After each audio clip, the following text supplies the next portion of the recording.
Nothing being everything forward. Preface 1-2 forward, we appear to live in a world inhabited by individuals who, to a greater or lesser extent, have free will, choice, and the ability to take action, which brings about consequences. This reality is almost universally accepted without question. For certain, you are someone reading these words, and it will definitely be your choice to stop or continue reading. Or so it seems. In simple terms, it appears that our choice will be directed towards the attainment of pleasure and the avoidance of pain. We learn that, with the application of intelligent effort, we stand a better chance of making our lives work. This is the principle that apparently motivates most personal and global activity. As the world we live in can seem threatening, we gather in various groups and create sets of rules which bring some sort of order and protection. Conflict and tension arise, and our negotiations are not always successful. Some of us seek a deeper meaning and purpose to life, which can bring us hope and comfort. Out of this need, religious aspiration is born together with the belief in deity and a search for spiritual enlightenment. Although these kinds of remedies can be effective for a while, they seem limiting in nature and do not, for some people, provide a profound and lasting fulfillment. The possible reason for this lack is given in nothing being everything, together with an explanation of how the brain presumes, in early infancy, that there is a world out there which is separate to its host organism. In order to protect itself, it apparently simulates a center, or a self, from which negotiations and control can seem to be administered. Of course, this construct of apparent individuality includes absolute belief and investment in free will, choice, and the ability to act. So, it appears that our whole way of living is grounded on a fundamental belief system, which could be seen to be generated out of an assumption about reality, which is questionable. Is it possible, for instance, that this reality is simply and only a unified and totally impersonal dynamic devoid of all intention, direction, or purpose, but which paradoxically is the source and expression of vibrant, passionate aliveness? Also, that within that expression, the apparent story of individuality manifests only as a meaningless reflection of its source. This possibility would completely overturn the firmly established beliefs and values upon which we base our behavior. And it would also undermine the very idea that we even have any choice about that behavior. It could be argued that the formulation of individuality is a very natural and inevitable process, so there is no need to inquire any further into its origin. And so, you could discard this book out of hand here and now. But what would be discarding it? Would it be you, or would it be its source? Is our cause and purpose simply a dream? If so, it seems that the awakening from that dream could be a disaster. There would be no one left to run their lives, and possibly no managing director of the universe to offer guidance. So, if our life is lost, then everything is lost, and there is only emptiness. But could it be that, like a vacuum, emptiness is suddenly absolute fullness? Simply nothing being everything. Preface: it's a safe bet, I suspect, that many readers who find themselves drawn to this new treasure of unfiltered aliveness, nothing being everything, will have logged more than a few miles on the long and winding road of devotedly seeking for that which could never be lost. A self-reinforcing paradox that fuels the world of seeking. As such, the vibrantly alive expressions of freedom that follow will typically be read from one of two broad perspectives. Either these words will be filtered through the lens of separation, anticipating that one essential insight might bring oneness and absolution for the seeker, or this radical communication may instead be received and celebrated as the ever-present and boundless immediacy of life simply happening on its own, with no agent or destination anywhere to be found. Indeed, the profound simplicity of the open secret, so beautifully and powerfully pointed to in these pages, is always one step too near for the mind and understanding to ever approach. Herein lies the invitation to give the deductive analytical mind a rest and simply breathe in these words with the natural, effortless rhythm and resonance from which they arose. The unmistakable scent of remembrance of that most intimate of all things, so energetically and uncompromisingly present in these dialogues, is intuited most directly in the absence of the idea of there being anything to figure out or get. Over the past decade or so, A wave of interest and appreciation for teachings of a non-dual persuasion has swept through the upper rafters of the spiritual pantheon. This interest has exposed the purely dualistic visions of earning worthiness for release from the wheel of suffering that form the plea and implied promise of almost all of spirituality and religion. And yet, save for a rare handful of exceptions, almost all the popular non-dual-like facsimiles on the current satsang circuit cater to the demands and expectations of the separate individual, conditioned by the seduction of process and progression. Not so the open secret. Such teachings of accommodation are often offered under the rationale, benevolently arrogant as it may be, of stepping down to meet all the unawakened people halfway up the mountain, and thereby continually reinforce fundamentally dualistic misconceptions as hierarchy and a personal evolution. This conundrum, in turn, presents a fundamental and subliminal reaffirmation for the seeker that they are indeed lost and in need of salvation. As Tony Parsons conveys again and again throughout his books, this is an absolutely unworkable bargain for the mind that can never find the home it so desperately looks for. For some, when this news is first really heard, it can bring a transient wave of despair, as all the hoped for and projected ideals of becoming divine and exalted crash and burn in the boundless ocean of there only being just this life, happening with no personal markers on which to hang such attributes of attainment. However, even in that first surprise of spontaneous recognition, what at times is initially overlooked is the unspeakable impersonal freedom that stands revealed in the timeless light of nothing being everything, not a detached pseudo-freedom conjured from a spiritually sanctioned avoidance of life, but from the innate immediacy of remembrance that there has truly never been a separate entity to whom this is all happening. What a joyful revolution! This is about paradox in the extreme, and that paradox simply loses its apparent power to obscure in the light of rediscovery of this primal innocence that is the open secret. A true paradox in that it is constantly being lived in full by, and as everyone, and yet remains thoroughly hidden as the essential secret of life as long as there is a someone looking for it. It's little wonder then that the vast majority of the world's wisdom teachings, including many recent therapeutic offshoots, all aim to resolve this mystery in a kind of progressive, linear fashion for the individual, who is either overtly or covertly, as with many popular pseudo-non-dual teachings, taken for granted as the central locus of the universe. The presumed one that needs to gain insight and understanding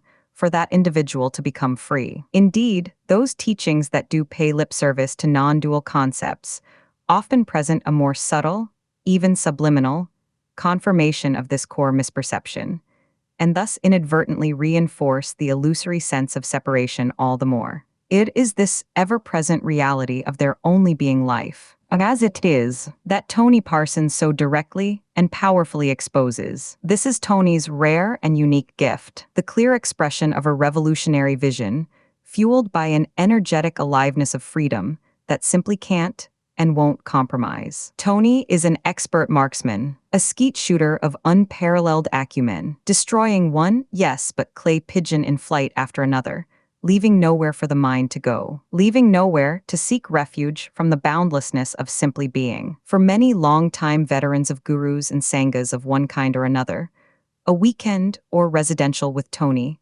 is like a breath of fresh air, as one time-honored thread of confusion after another unravels and evaporates in the open, effortless humor of dear friends meeting together, all offered with no agenda, expectation, or demands of any kind.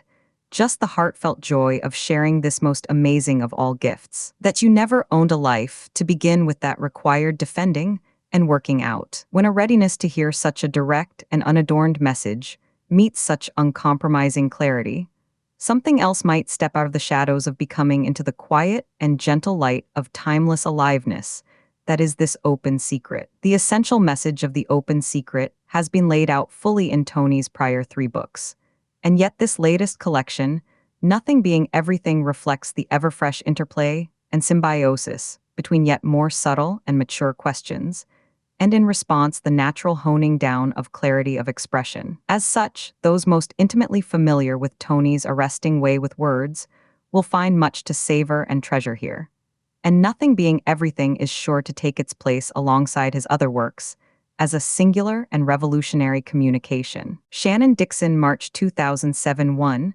Until your life is lost, you will always wonder why. For that which is sought has never been lost, and what the seeker tries to understand can never be known. That is why there is nothing in the open secret message for the seeker to grasp and claim ownership of. No special states of bliss, stillness, or presence are on offer. The fallacy of the need to attain earnestness, acceptance, or refinement of the body-mind is exposed. You will not be invited to look within and discover your true nature, or that state of awareness which promises so much but comes and goes so quickly. There are no spiritual lollipops of any kind on offer here. There is no compromise with the seeker's need for guidance, process, or teachings of becoming. There are no special mummies and daddies here, no spiritual families to belong to. There is no magic, no charisma, no transference of any kind. Nothing is for sale, but the fairy story of the little me could expire. The gift of being together in this palpable boundlessness is that already what you are is seen as wholeness, without expectations or demands. Confusion and resistance can dissolve in the light of openness, and nothing will be left. Out of that nothingness emerges the indescribable fullness and wonder of simply being. Asterisk, so where does this information come from? Is it that our conversation is a conversation with myself, and myself tells me that all this is a dream? It's nothing speaking to nothing. The nothing over there is pretending it's somebody. It's as simple as that. But these words won't necessarily create an awakening there. These are just concepts. We're sharing words together. There's something much more powerful going on in this room. There's a sense of boundlessness that arises in these meetings. But somewhere the words may go to the dreamer, and the dreamer will convert them into what they want to hear. They won't listen to what's being said because they don't want to hear that there is no one. It is too threatening. So continually, we find that people come to these meetings and absolutely don't hear what's being said. The fundamental thing that is being said here is hardly ever heard. This is the hidden message that's only available when there's a readiness. But it's hidden under everything else. You have Christianity, Buddhism, traditional Advaita, so-called non-dualism being taught everywhere. There are many books and teachings which claim to be Advaita teachings, but which continuously compromise the fundamental and frightening mystery held within the essence of the word Advaita. This message is about the death of the separate individual, and its avoidance or compromise comes straight out of self-survival. Does it make any sense, then, to make any effort in life? As a dreamer, it seems convincing that you are an individual who can make an effort to get from A to B. In reality, there is no you and no A or B. But going even deeper than that, there is no one that can make an effort, and there is no one that can give up seeming to make an effort. The difficulty with this message is that people suggest that Tony Parsons is saying that you don't have to do anything. The message is not that there is someone who can't do anything or doesn't need to. This message is not that at all. This message is that there is no separate one with free will and choice. There's a fundamental difference. Did you always know this? Oh no, I never knew it. I still don't. But there was a sense of this. This is the communication of unknowing. Here is nothing talking about nothing. There is no one to know this and nothing to know. But it seems I have a choice because I can work or I can sleep. I can do what I want, so it seems to me I have a choice. If I want to go, I could go or stand up. I have some choice. So that's the dream. There is the dreamer dreaming that they are definitely choosing to stand up or not. The idea of standing up will arrive, and the dreamer will stand up and thinks it's choosing to stand up. It's the dream. You've never done anything. There's no one that's ever done anything. All there is what is happening. To no one. It could happen in a better way. Laughs, yes. It can be an uncomfortable struggle. It's uncomfortable all the time. There's someone, they're trying to find something. When it's discovered there's no one, there's just a celebration of aliveness by no one. There's just aliveness. And it can't be avoided. You can't escape aliveness. No one can escape this because everybody already is it. So it wouldn't matter if you stood up and walked out of this room right now. Standing up and walking out of this room is what's happening. It's aliveness. There is only that. There is only being. And what about responsibility then? There is no responsibility. There is no one. No one is responsible. No one's ever done anything, so no one is responsible. Everything that's apparently happened has apparently happened. But responsibility happens. Dreaming happens. And the idea that there is a separate someone happens. It's a dream. And the idea that they are responsible and there's such a thing as cause and effect, also arises in that dream. Asterisk, what is death? At death, all that ends is the idea of time and story, and the struggle to find liberation. Simply because in separation, the whole mechanism of the body-mind organism is searching for oneness. When that apparent organism ceases to function, which it does at death, then the whole story of searching to find oneness is no more, and there is oneness. Asterisk, I heard your wife say that you were very passionate about this, Tony. Look at the whole world we're apparently living in. It's about passion. It's total aliveness. And it's all about the childlike wonder of this. That's all it's about. It has no other meaning. It's not a battle between good and evil. It's not a story about going anywhere. It's just a passionate explosion of aliveness. That's all it is. It's just a passionate explosion of beingness, which is telling those who think they are separate people that there is only freedom. All the time, right at this moment, everybody in this room is being bombarded by love through the senses, through everything that is. And the beloved is saying, look, you don't have to become anything or change or do anything. I am here already. It's so stunning, you see. It's so stunningly simple and direct. It's just this. But we're always looking for something else out there. Some concept, some idea that we should be better. I've got to be better. And the lover, the perfect lover, is sitting on our shoulder filling us with aliveness, saying, no, you don't have to be anything. What you are is already wholeness. There is only immaculate wholeness, and that is all there is. It's amazing. Asterisk, you're saying that boredom and depression are aliveness. Being bored. This is oneness being bored and depressed. It can't be anything else. Liberation is totally all-inclusive. It's looked upon in a certain way by the mind, isn't it? Oh yes. The whole idea, for instance, of being enlightened is looked upon in a certain way by the mind. You know, it's all about being very beautiful and loving and forgiving and accepting and still and quiet. Bullshit. That's such a prison. With the mind, I say, there is just this. And then the mind's just fallen away and there's just this. So the mind kinda bows down. Yes, it does. It gets on its knees and gives up, falls away, and takes its place in the manifestation. Yes, so it's just the recognition. It is being this, within which recognition happens. But what I'm trying to say is there isn't anyone that can bring that about. Yes, it's like itself recognizing itself. Yes, that happens, but being is still beyond that recognition, whilst including it. Sometimes, I have heard that the mind can actually bring you to this place. No, absolutely not. The mind is only a storyteller and can't possibly comprehend timelessness. But it can lead you a little bit. No, it can't. Thinking can't comprehend being. It only arises in being. I'm using words, and understanding can bring clarity. But clarity isn't awakening. Clarity isn't liberation. Clarity is just another possession. But, and at the same time, it is the recognition. Again, liberation, being, is beyond recognition. The conceptual recognition that there is no one is nothing. It's a transient idea. Asterisk, Tony, I don't understand the difference between awakening and liberation. There is no such thing as awakening or liberation,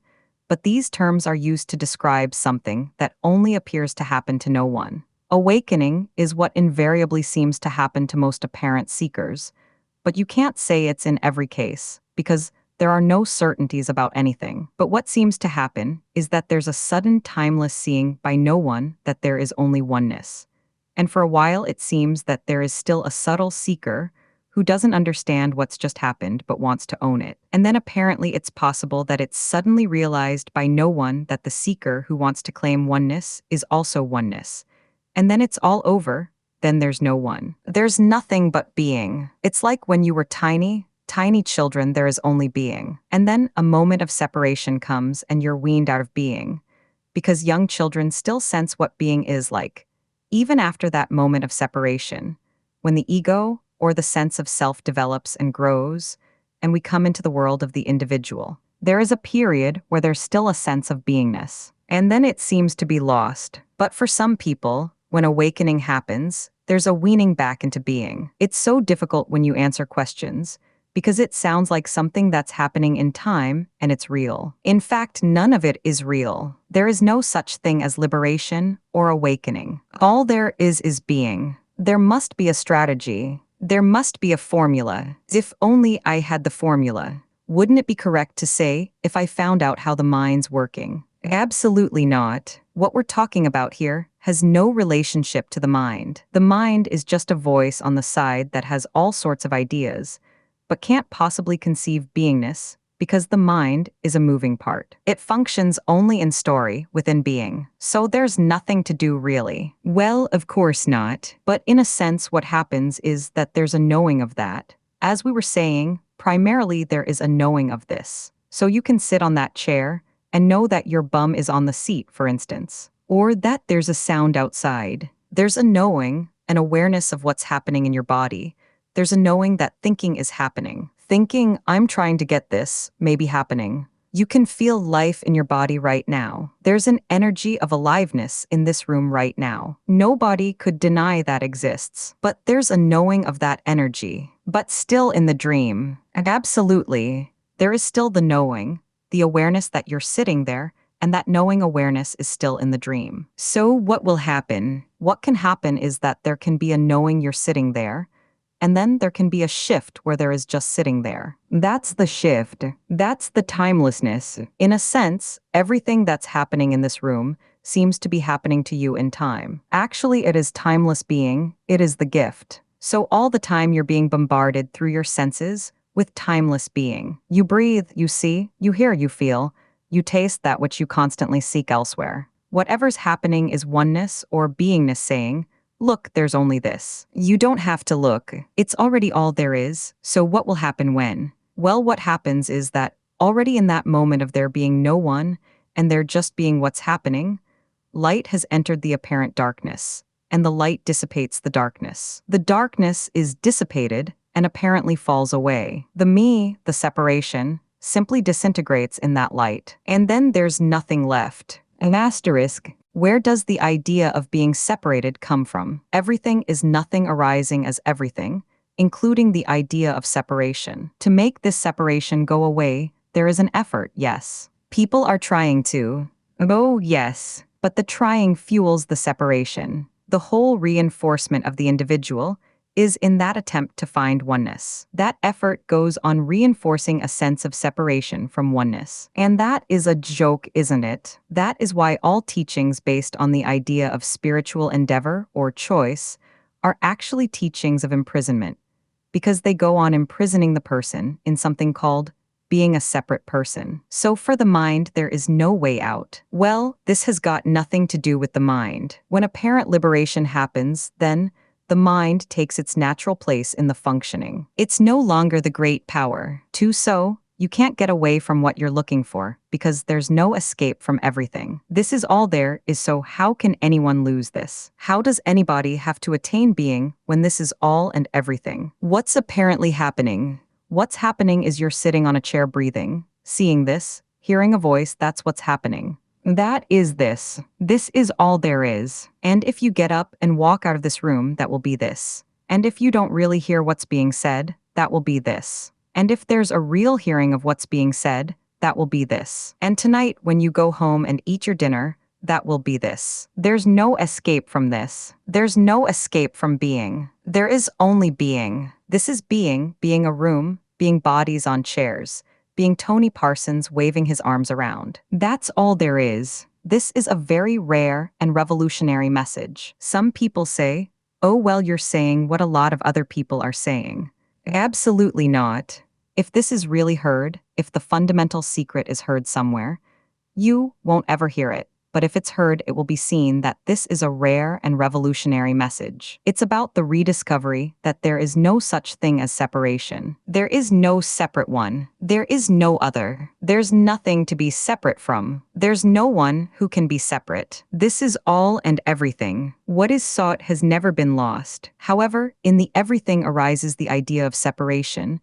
Oh, I am a person. I am definitely a separate person. I'm an individual, and my mother and my father and priests and the teachers and the bosses and the wives and the husbands are all telling me that I am a separate person who can make a choice for better or worse. So there continues a searching for better or worse. The dreamer is created. The dreamer is the apparent separate individual. I am a person, that's the dreamer. And that dreamer can only function in that dream of being separate. And so it grows up with a world of dreamers who all say, this is your life, this is your own life, and you can make a choice to make it better or worse. You actually have free will to choose better or worse. And somewhere for many people, more and more people these days, that is not the answer. Somewhere there's a knowing that there's a discomfort about that sense of being separate. There's something lost. Something isn't whole. And you can go to religion, you can go to therapy, you can go all over the place and try and fill that sense of loss. You can go to a teacher of enlightenment and try and fill that sense of loss. But all the time those people are saying to you, yes, you are a separate individual. You stay locked in the prison, in the dreamer's prison. The dreamer's prison of being a separate person who needs to find something. There's nothing to find. This is it. There is only this. And by this, I mean what seems to be happening, beingness. You come in here as an apparent separate individual, let's presume you do, and you're sitting there looking for something. It's already this. Whatever seems to be happening is this. There is only this. And whatever is happening is not happening to anyone in this room. There is no one in this room to whom anything is happening. There is just happening. This is space. This is emptiness. This is nothing. What's sitting here is nothing, and what's arising in that nothing is the sense of a body, hearing noises, feeling feelings, thinking. Thinking also happens to no one. Nobody has ever thought anything because there is no one. So thinking is happening, feeling is happening, listening to this voice is happening. All there is life happening. All there is aliveness. Aliveness is beingness. There isn't anything other than that. It may be suddenly seen that all that's sitting there is aliveness. Nobody can teach you to be alive. Who would have the arrogance to teach you to be when there is only being? Who would have the arrogance to say you have to change? There is only nothing and everything. This is beyond understanding, beyond the heart and mind of man. And we can talk together and use words, but the words will only go on pointing to something beyond. The words may destroy the illusion in the mind that there is separation, because the mind is the storyteller. What can fall apart here is the idea that there is such a thing as a separate individual. And of course, what also falls apart is the idea that there's anything that needs to be done, that there's anyone that ever did anything. So there is nothing to attain, nothing to understand, and what is being is this. Simply this aliveness arising for no one. Liberation is an energetic shift. It's a shift from the contraction of being someone, a separate person with a world out there, back into the natural and very ordinary sense of there only being everything. So that contraction expands out into everything, and this thing you thought you were becomes everything. This communication has nothing to do with Tony Parsons. This is not something that Tony Parsons owns or has achieved. It's got nothing to do with knowing, personal endeavor, or achievement. Tony Parsons is no different to anyone else in this room. It's just a body-mind organism that waves its arms around and talks. The difficulty is that, in seeking, we personalize everything. We try to say, what's in this for me? What can I get out of this? What do I have to do to be this? That's the confusion. You don't have to do anything, because this is already being done. It's being done. Aliveness is happening. Being is simply being. And once the seeker, that always thinks it has to find something and discover something new or different, falls away, suddenly there is a total relaxation and dropping into the sheer joy of being this. Not the knowing of being, but simply, directly being. And people say to us when apparent awakening happens, it's so funny. For years, I've searched for bliss and peace and all those other things that are on offer. All those years I searched for that, and what I didn't realize was that what I was looking for already is this. It's always been here. It never left me. It's the perfect lover. But let's talk together about it. And when you ask a question, you won't get an answer. In a sense, you'll get an answer, but the answer will continually bring the questioner back to the realization that there is just this. The whole answer to life is that there is no answer. There is only life. This isn't my truth. It's not a truth. There is no truth. This is just an exposure, a description of that which is the only constant. It is a rediscovery, and the utter simplicity of it confounds the mind. We will hear this afternoon, the mind battling with this. Because the mind loves a story. The mind wants to be in a story about seeking and finding. And what's being shared today is that there is nothing to find. This is already it. Asterisk, I wanted to ask you about awakening, because we do experience it. Well, nobody experiences awakening, because nobody awakens. Awakening brings with it the realization that there is nobody. And then it goes away again. Well, no, it doesn't go away, you come back. There is only this, and then there's something that comes back and says, well, is this it? All the traditional teachings are a denial that this is it, because what they're really saying to you is, in order to find enlightenment, you have to become something. The very idea that you have to become something is a direct denial that already this is all there is. So when awakening apparently happens to no one, then the seeker comes back for a while. The subtle seeker comes back and says, well, what was that?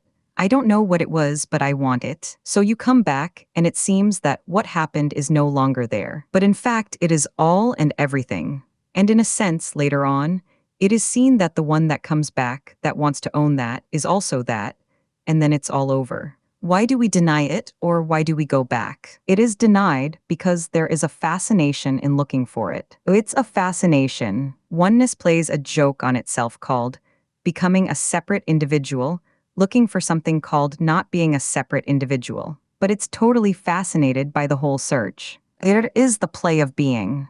And once it is seen that there is all and everything, there's no longer a question of why. All the time there is a seeker. The seeker is really basically saying, why have I lost paradise? Where is paradise? But this is paradise. Even the looking for it, even the confusion, the seeking is totally immaculately the expression of the infinite. There's nowhere to go. There's nothing right or wrong. There's no above or below. There's no before and after. All there is this. It's stunning. Asterisk, so this is always immediate and now. Well, it's not now. There isn't a now. It is simply this. The timeless expression of the infinite, and whatever it is has no reality. It is both real and unreal. It's both the nothing and the something. The difficulty is that, when we apparently become individuals, we seem to become something. I am something, and everything else around me is something.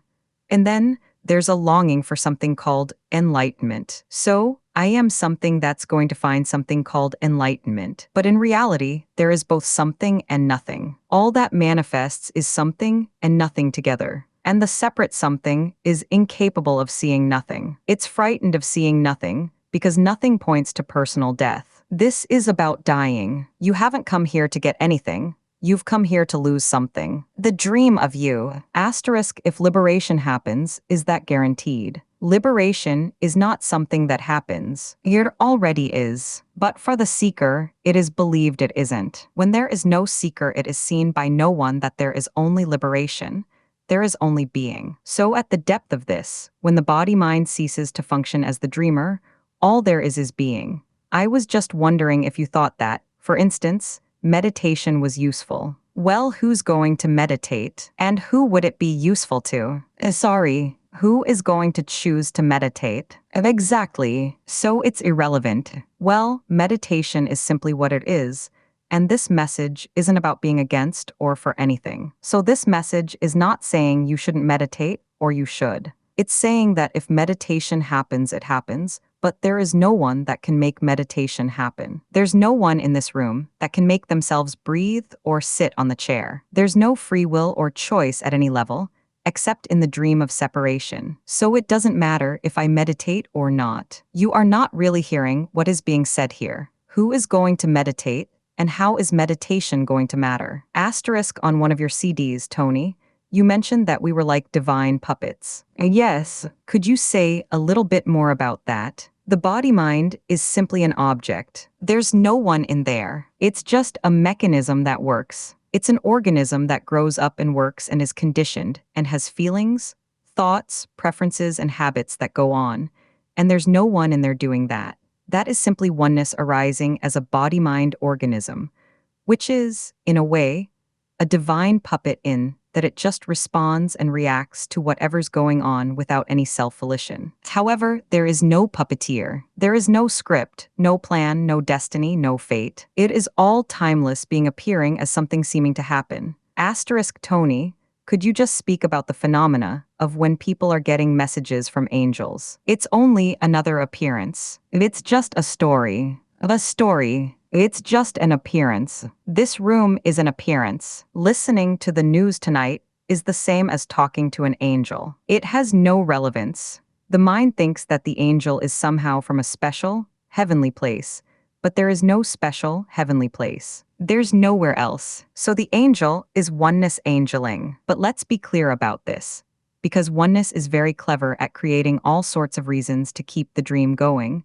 So it would appear in all sorts of forms like angels and ascended masters. Have you heard of ascended masters? Yes. Laughing, I'm just wondering because there are so many books around. Yes, I've noticed.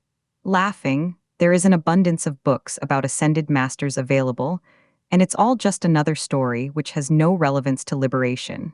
It is the guru mind which sees these ideas as spiritually significant. So this is just happening in the mind of these people. Yes, it's all in the story, but then you see the whole appearance, in a way, is simply oneness appearing as whatever it is. It has absolutely no relevance to anybody. It's just this. It's no more relevant than that wall. The wall is being this, and so is the angel. And also, you have people apparently talking to the dead. It's the same sort of thing. It is all the play of being. Like channeling. Yes, so-called channeling. It's an appearance. Then channeling is possible. Well, it seems anything is possible. The mind is capable of anything, except liberation from itself. So oneness, through the mind, creates things like channeling and angels, ascended masters, all of this. It's just oneness. But, you know, the seeker is attracted to strange phenomena because it appears as some sort of magic. I know people who have gone to teachers and reported that the teacher has been on the stage and the teacher has vanished. And then the teacher might reappear and they vanish, laughing, and then they become the teacher and see what the teacher sees. All of that goes on. It's all totally meaningless magic, but it's oneness appearing in all sorts of forms. Of course, one is seduced into the idea that this has something to do with enlightenment. So you can go to teachers who have that sort of magic way of doing things. You can go to teachers who have great charisma. You can go to teachers who teach you all sorts of things to do. All you get here is nothing. Then let's take the mind away. Put the mind aside. Well, who is going to put the mind aside? The dreamer can't put the mind aside because the dreamer is dreaming. The mind is the story maker. I am a dreamer looking for oneness. There is no such thing as a mind. All there is thinking. You think there's a thought, then a thought, then a thought. There is no such thing as the mind. But one of the thoughts is, I am a separate person. And another thought is, I can go somewhere called better than this. That's how story making happens. The whole point of liberation is that it has nothing to do with the story. Liberation simply is despite the story. Liberation is all there is. And in liberation arises the appearance of a story and the appearance, let's say, of a seeker looking for that which is beyond seeking. So there's no connection. I know the mind would fondly like there to be a connection with what happened previously to what is being expressed. But what happened previously has no relevance to liberation. You can't creep up on oneness. You can't move nearer to everything. There is only everything. All the time you are trying to creep up to, or get nearer to being, or move along a path to being. You are being that is trying to move towards being. But the perception of that can't be gained by any kind of attempt to perceive what you're talking about. It just arises. And absolutely, it is heard or it isn't heard. There's nothing that an individual can do. No, that is not what is being said here. That idea implies that there is an individual who cannot do anything. The open secret is suggesting that there is no individual and therefore no volition of any kind, except in the dream. But are you saying that there's just life and we all experience this? No, there's just life. Being is all there is. It's just life. We just think we're experiencing it. In life, there are people who think it's their life and their experience. The separate individual believes and experiences that what is happening to a central entity they call me. But all there is life happening. Apparently, it is totally and utterly simple, and totally and utterly meaningless. Utterly meaningless, except to the apparent separate entity. But it doesn't actually matter. Nothing matters. Then you see, the apparent individual thinks, oh well, I can do anything. No, you can't do anything because you can't do being enlightened. You can't do not being enlightened. You can't do anything because there is no individual volition. You can't do doing nothing. You can't do doing anything. There's no one. In one way, this message is incredibly liberating. In another way, it's totally frustrating for the individual seeker. You can't go out of here now and raid a bank. Who's going to raid a bank? Asterisk so Tony, nothingness, observing nothingness, right?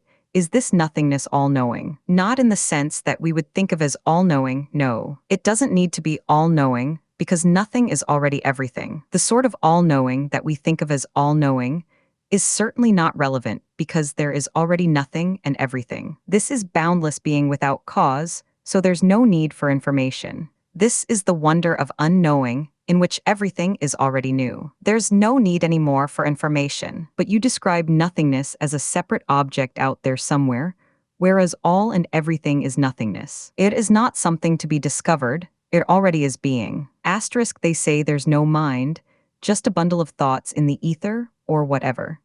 I mean these thoughts that float around in this body-mind, for example, are very strange sometimes. Why are these thoughts floating around? Well, what you're saying is why is there anything? Thoughts are no different to emotions, sounds, or whatever. Thinking is just another part of what's happening. So thoughts arrive, and to some extent have a power all the time. There's someone taking delivery of them. We grow up respecting what we call the mind, although there is no such thing. We respect most of the thoughts we have, because we think they're going to get us to somewhere. All dream thinking is about getting somewhere. She loves me. I'm going to be enlightened tomorrow. All of that is an anticipation. In one sense, it's all about promoting the paradox of there being someone trying to get somewhere. But it is simply being arising as dream thinking. But we're not generating this. No, everything arises out of nothing. It simply is what is apparently happening. To no one, nobody has ever thought anything. There is no one. Asterisk so is there just a surrendering and acceptance that in each moment, everything that's happening and arising and occurring is exactly as it's meant to be. No, it's absolutely nothing to do with that. It's not anything to do with acceptance. This has nothing to do with somebody accepting what is happening in the moment, because there is nothing happening, and there is no moment, and there is no somebody. Is there any point in oneness acknowledging oneness? Oneness doesn't acknowledge oneness. There is only oneness. There is no action. All there is this. Being is totally actionless, and in it arises apparent action. If no one knows what this particular wall looks like to Tony Parsons, there seems to be a sense of separateness. Yes, which is contradictory, or, do you know what I'm trying to say? Yes, in the dream of being a separate individual, everything arises uniquely, because there is only that. So in that dream, everything is totally uniquely for that apparent seeker. In liberation, there is still that uniqueness. The difference is that there's no one in there that's happening to. It just is happening. And what is also seen is the mystery that it is no thing arising as uniqueness. It's totally incomprehensible. It can never be understood that in liberation, when there is no one, when the whole separation has dropped away, there is still a celebration of the unique duality that appears to be arising. But that duality is seen as the play of being. So apparent duality is then celebrated. And so we're still celebrating. Apparent duality, or this world that we see, this dream that we see, is then celebrated by no one. As duality and non-duality. There aren't two. Oneness arises as an appearance of two. It's a mystery, a paradox. Yes, you will never get this because you're there trying to get it. When there is no one, there is only being. Is it not mindlessness? No, thinking still happens. There's nothing wrong with anything. In liberation, everything can happen. There's nothing that's denied, including thinking. The whole idea that somehow thinking is divorced from oneness is just another ignorance. All there is being thinking. I want a cup of tea. I'm going bankrupt. She doesn't love me. Thoughts arise. A thought arises, another thought arises, another thought arises. That is thinking happening, and there are times when there is no thinking happening. Asterisk, so the aliveness that's me is the same as the aliveness that is her. And absolutely, it's just aliveness. And it just arises seemingly in a richly different way, which is just stunning. But the different way that it arises is totally meaningless. It's just the absolute joy of oneness appearing as two and being apparently totally unique. Whatever happens right now in the story is unique. It will never happen again. It never has happened before. It's totally new. What's happening is totally new. It apparently comes and goes. It's alive and it's not. You're sitting in total newness. You're breathing total newness. You're thinking total newness. Nobody's ever spoken like this before. It's total uniqueness. Arising, falling away, arising, falling away. It's amazing. Tony, you've just said before and after, and that's time. There is no before and after. But you just said, it's never been thought before. Well, to try and describe this to someone who thinks there is a before, it's a stunning realization that what is apparently arising is totally unique. It's another way of describing what people think of as something that happened before. What I'm trying to say is you, sitting on that seat, has never happened before. But I'm only speaking to someone who thinks there is a before. Just so there is only this.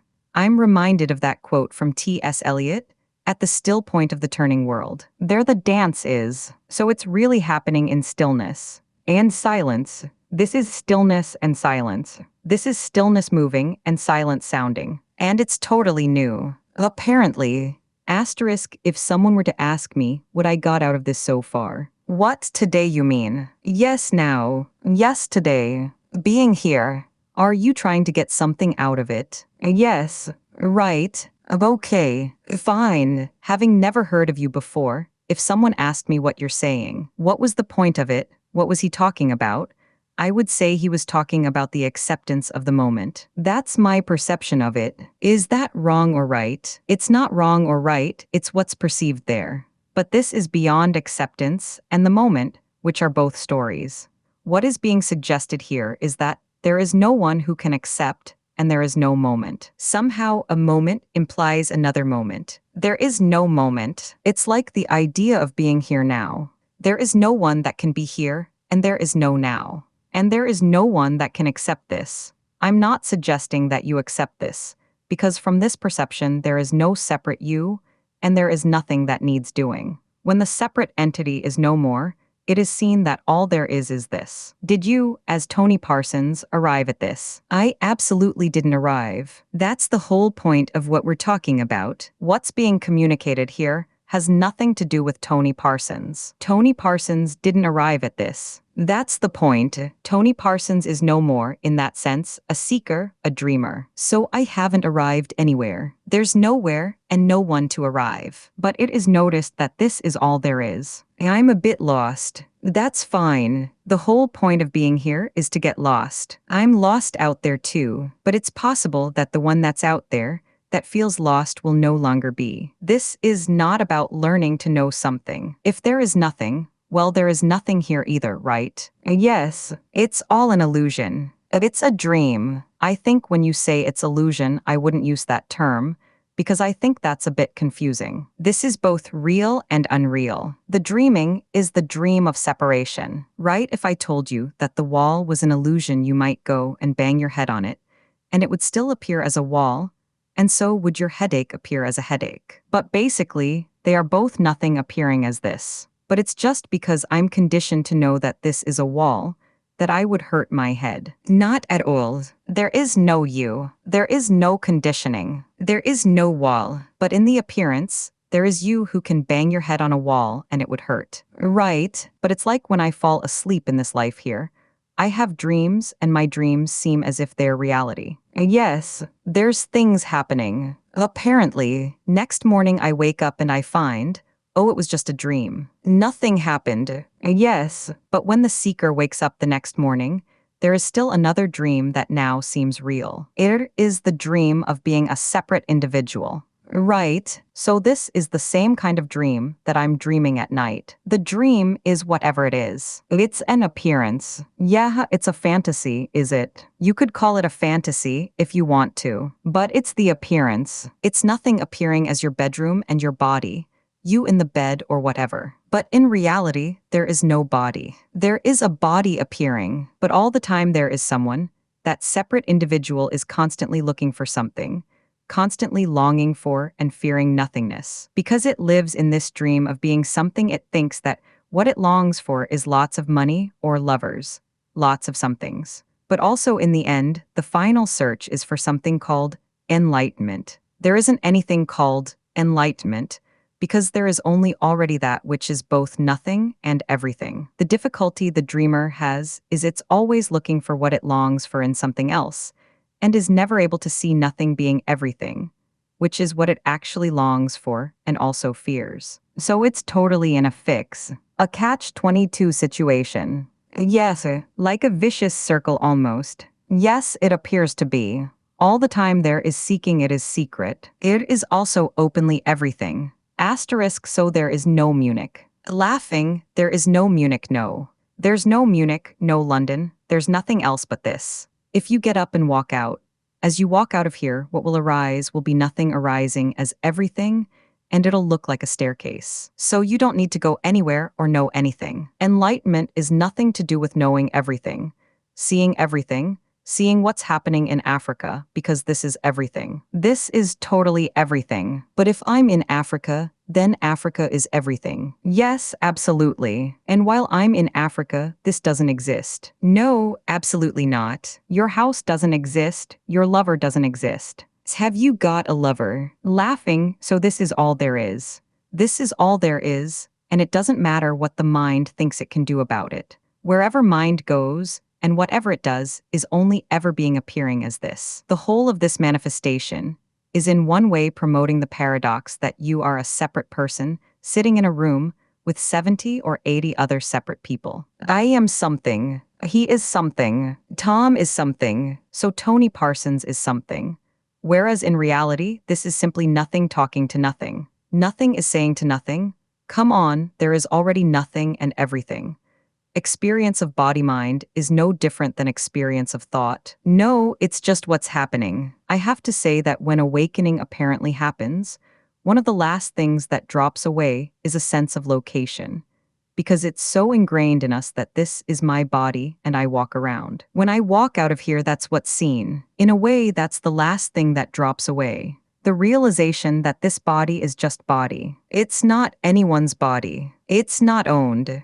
I always think about my childhood, and maybe it's the first ever location that is there. This is there, and this is me, this is you. And then a very powerful part of that is seeking pleasure and avoiding pain. So after separation, because there's already a longing, we seek pleasure and avoid pain.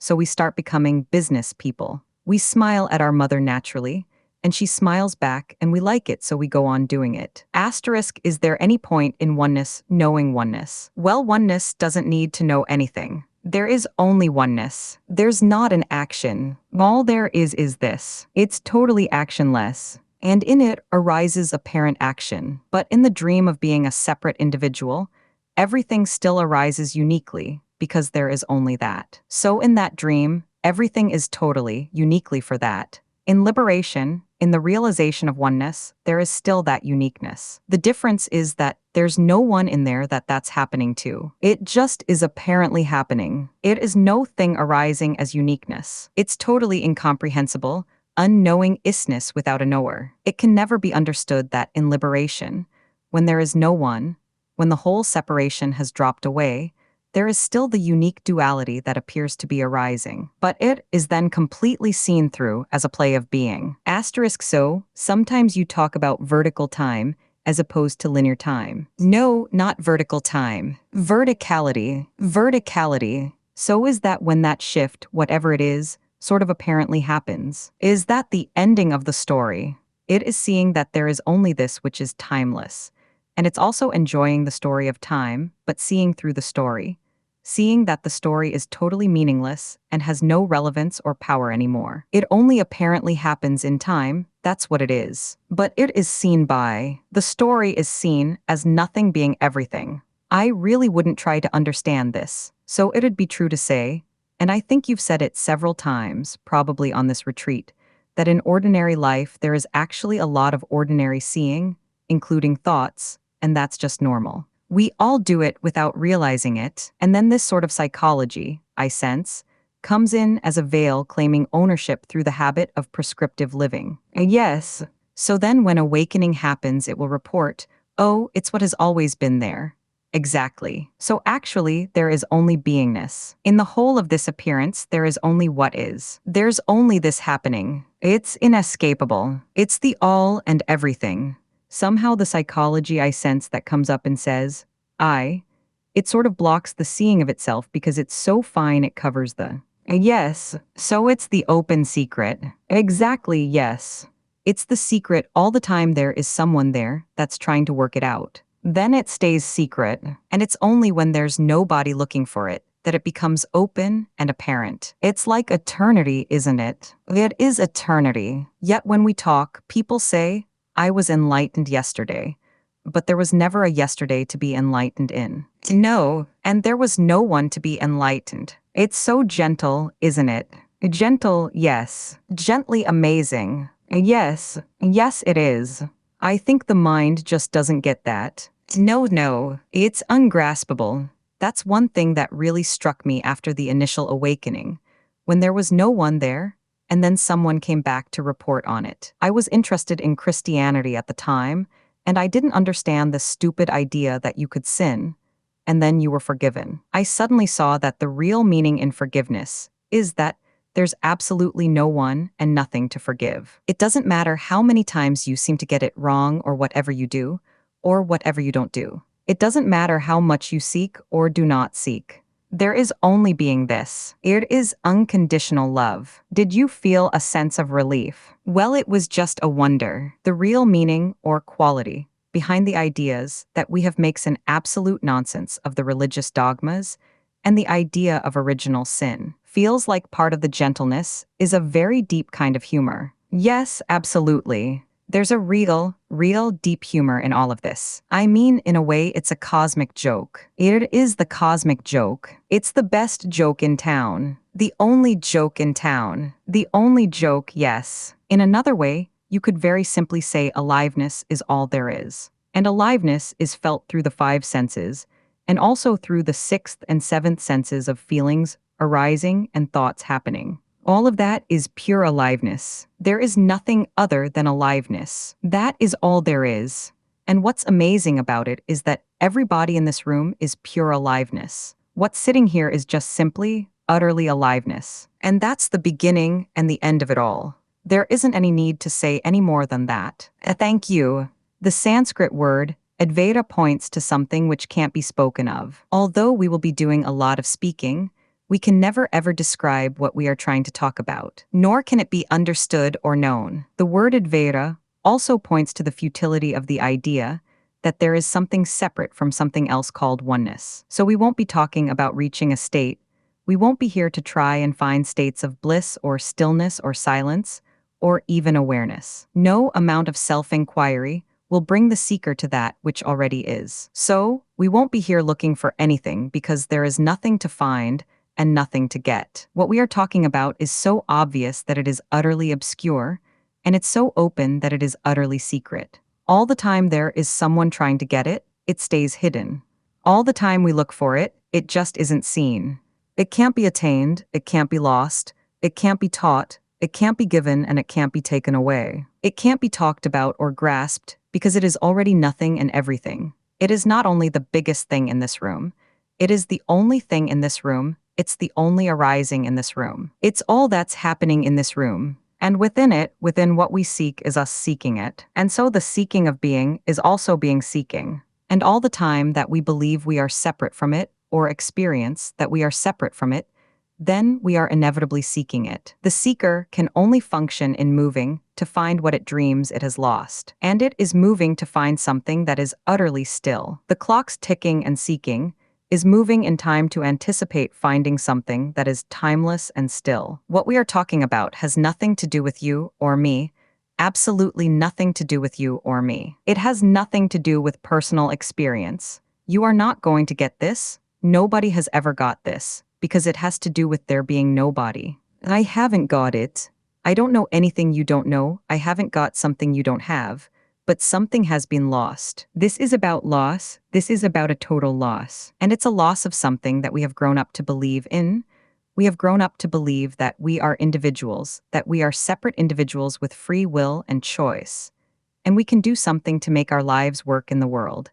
And in some way or other, the mind seeks to help us do that. But some of us are more sensitive to the idea that life isn't just about success or about being rich and all of that. And so we look in religion, or we look in therapy or meditation, or we look in self-inquiry.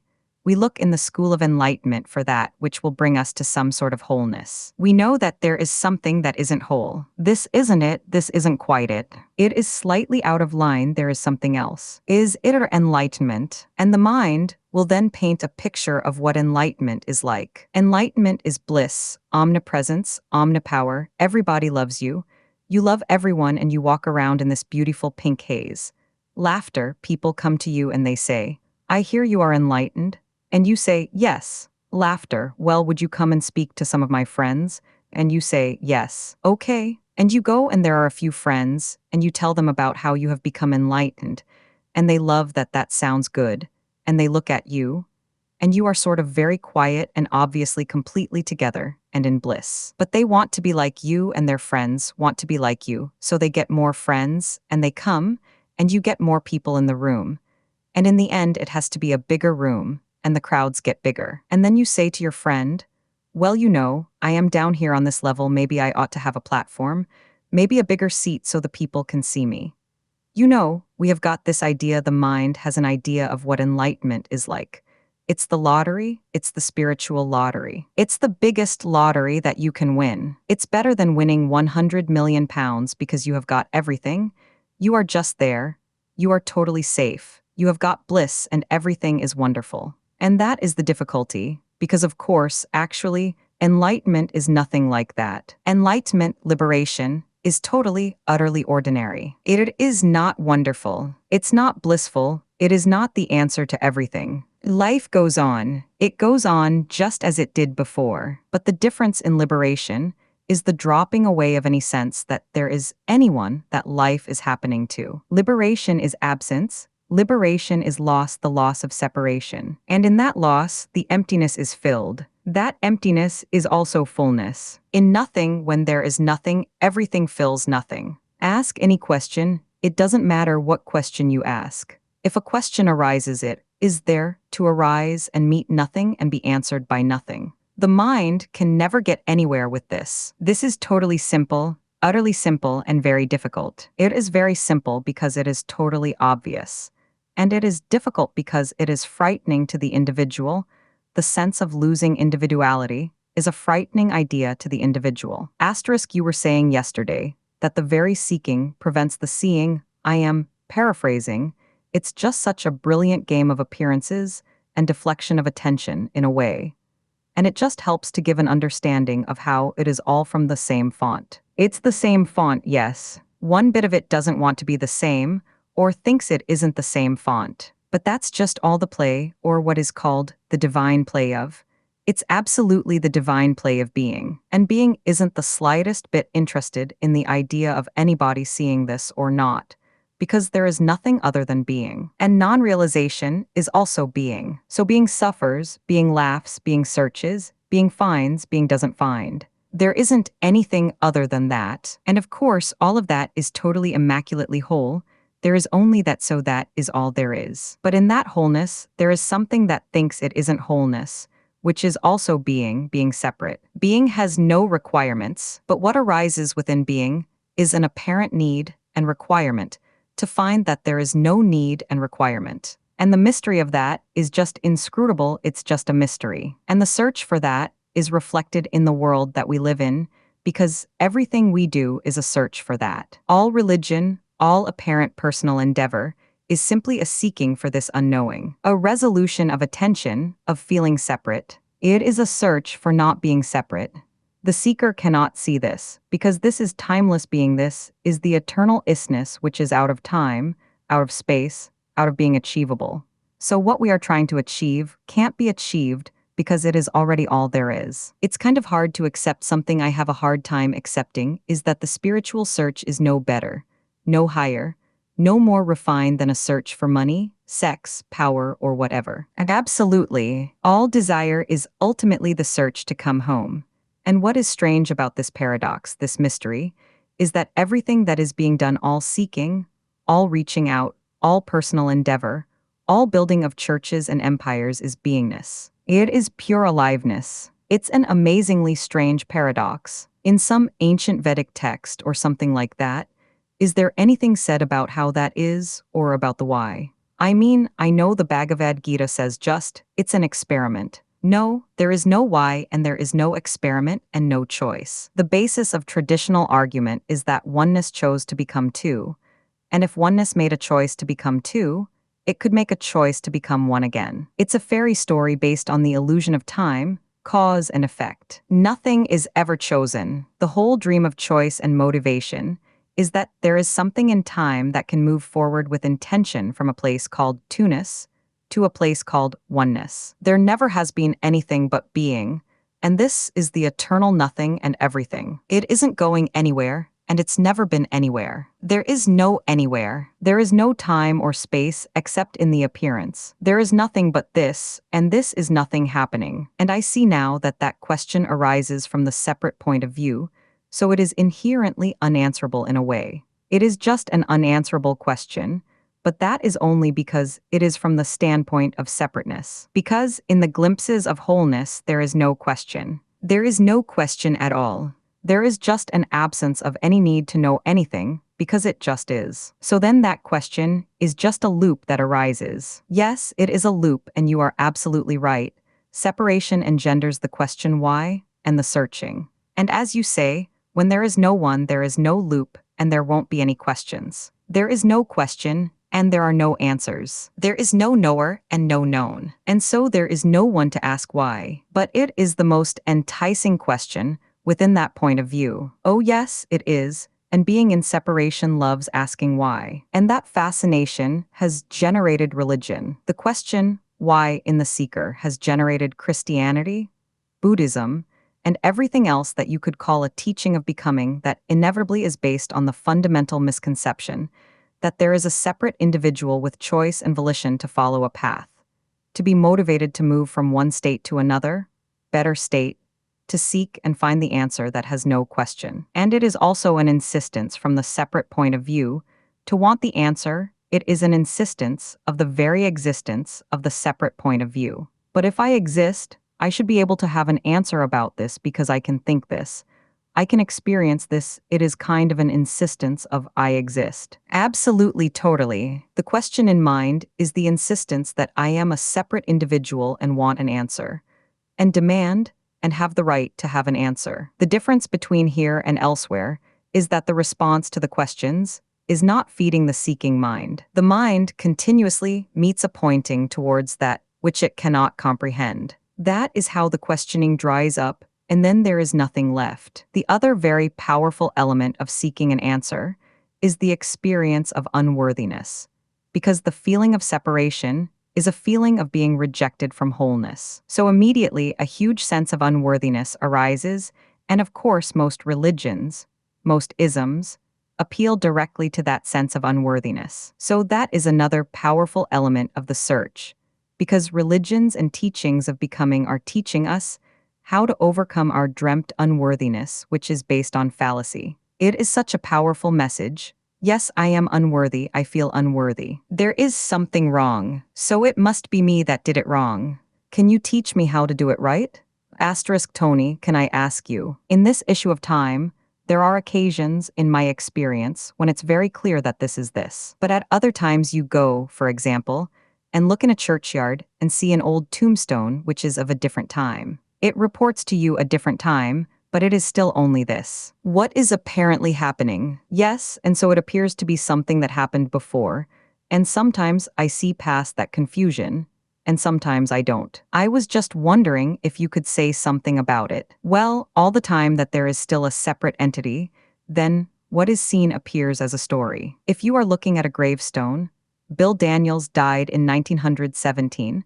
This is a story about someone else in your story. So there was no Bill Daniels. Though no. So Tony, when you say that this is all nothing, then these appearances, the wall and apparent characters, it's all just an illusion. I think the word illusion is a bit misleading. It's nothing appearing as something. It's both real and unreal. It's nothing appearing as a wall, and it has all the apparatus of seeming real. This is nothing appearing as bodies. That's why in liberation, it is seen that everything is both something and nothing. So everything is seen as it is, there is no veil. The veil is the veil of thinking that everything else is also only another separate something.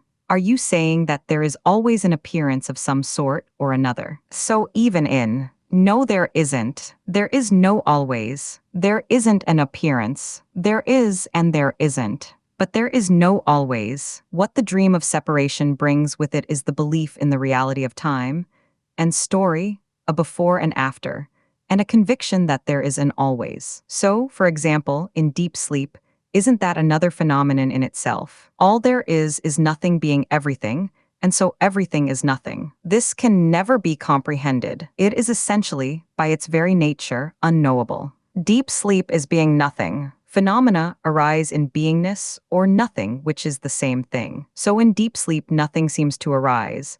However, it is nothing and everything, emptiness and fullness. But it's not a question of one or the other. There is no one or other, except in the dream of separation. It's only that the everything, the fullness, isn't appearing to be sitting in a room wearing brown jackets and blue jumpers. It is seemingly totally still. Unmoving. This is a story being described right now. When the thing wakes up within which that nothing seems to be, then nothing begins to move around and appears to be something and drink coffee. What's apparently happening right now is deep sleep. This is emptiness appearing to be aliveness happening. It's a great relief when you say that nothing really happens because we spend our whole lives trying to make something out of nothing, and you think, oh, thank God for that.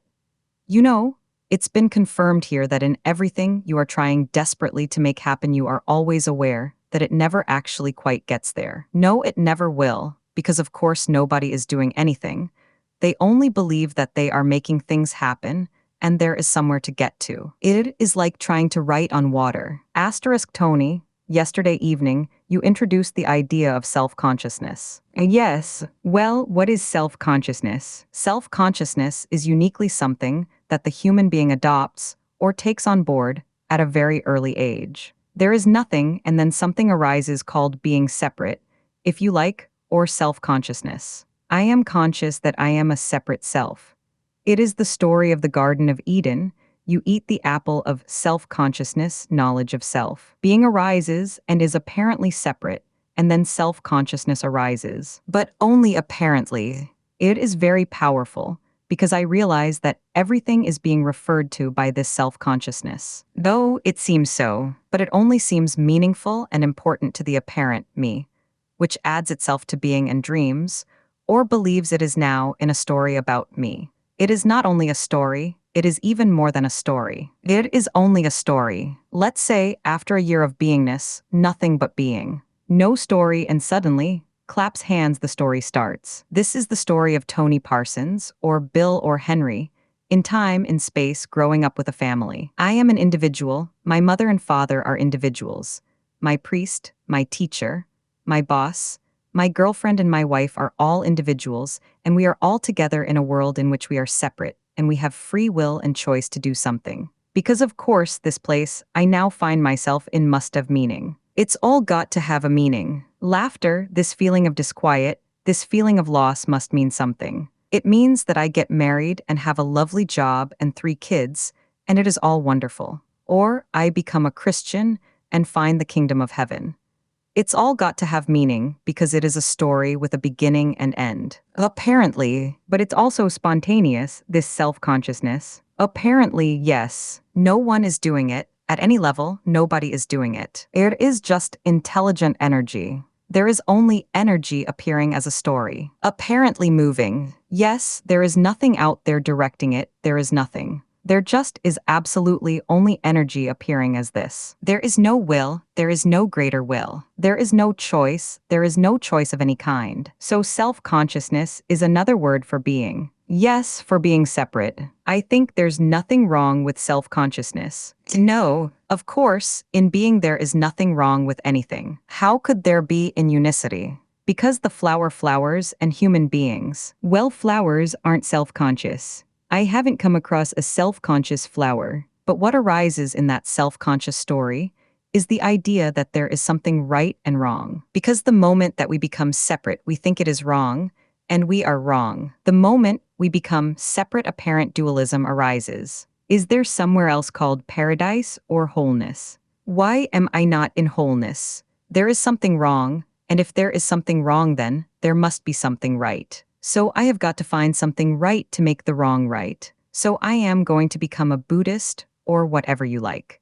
The minute that is there, then all the drama of good and evil breaks loose. You have got cause and effect, right and wrong, karma and reincarnation, time, space, separation, path, all those things that reinforce the really important idea that I am an individual and there is somewhere that is better than this. If you look at all religions, they are about somewhere that is better than this. They are all totally denying that this is it. Asterisk Tony, the mind just can't see it anyway. No, the mind can't see it because the mind is simply being minding. And the function of the mind is to divide and move forward or backwards. It only moves, so it can't comprehend stillness. But there is a definite difference between the seeing of what is and then the mind coming back and trying to explain it. It's the story of the man in the desert finding truth and then God saying to the devil, "Man has found the truth now. What are you going to do about that?" And the devil says, "Well, I am going to help him organize it." So there is a seeing of this. The mind comes in and tries to turn it into something it can try to deal with. And then there is a sort of memory somewhere of what was seen. Is that mind? It is an attempt to remember that which is boundless and unknowable. The words can never express this. The mind can only conceptualize this. Well, it's like it comes in. It can't possibly know stillness because it is stillness moving. Exactly, yes. Yeah, laughs, it's just so close. I mean, it's just here. In a sense, the moment you start thinking about it being close, then you are back into thinking it is another something, another object. Oh, it's this. Oh, it's aliveness. And in a way, that is the nearest you can get to it. There is nothing but aliveness, which is beingness. It is so directly this, it is not recognizable by anything else. And when this is apparent, or there is this recognition of all there is, that's not the mind telling me. Well, it can be. The mind can tell you about all there is. And there are people that will just sit there and say to you, all there is being. There is no one. All there is what's arising. So it can be conceptualized, but actually this is totally felt. It is actually indescribably lived in. You can't describe it. It is cogently, vibrantly alive. Alive, yes, aliveness. Because I am quite concerned that the mind always comes back. But in the end, it is realized that the mind is just beingness, minding. It is totally at home, it's just another thing. It's really the 7th sense. There are the 5 senses, the 6th sense of feelings, and the 7th sense is thinking. So thinking is the 7th sense. It is not the enemy. Yes, it's okay. And then it takes its place. It has no power anymore. It is just seen as another thing that is happening, apparently. It is not the enemy of being. It is so second nature to personalize everything. It seems to be. It's very hypnotic. Yes, it's like a hypnotism. Amazing. The hypnotic dream that everything is happening to me is very powerful, and it is the basic belief of most people. That's why this message is a total revolution, because it topples everything. Everything that we believe in collapses, and there is nothing left. But there is a powerful pull to draw you back in, Because it is about self-survival. We have to survive, so we go on playing the game of being individuals calculating everything. We don't see everything. We see what we think of as something else and what we could do about it, and whether it is desirable or whether it's a threat. We don't see anything except through a veil of self-survival, or even the identity of opinions. It is so intoxicating to have an opinion and to express it in a discussion or make a point, to make ourselves feel better about us, to maintain or reinforce a sense of personal worth. Incredible. It is beingness playing out the apparent story asterisk.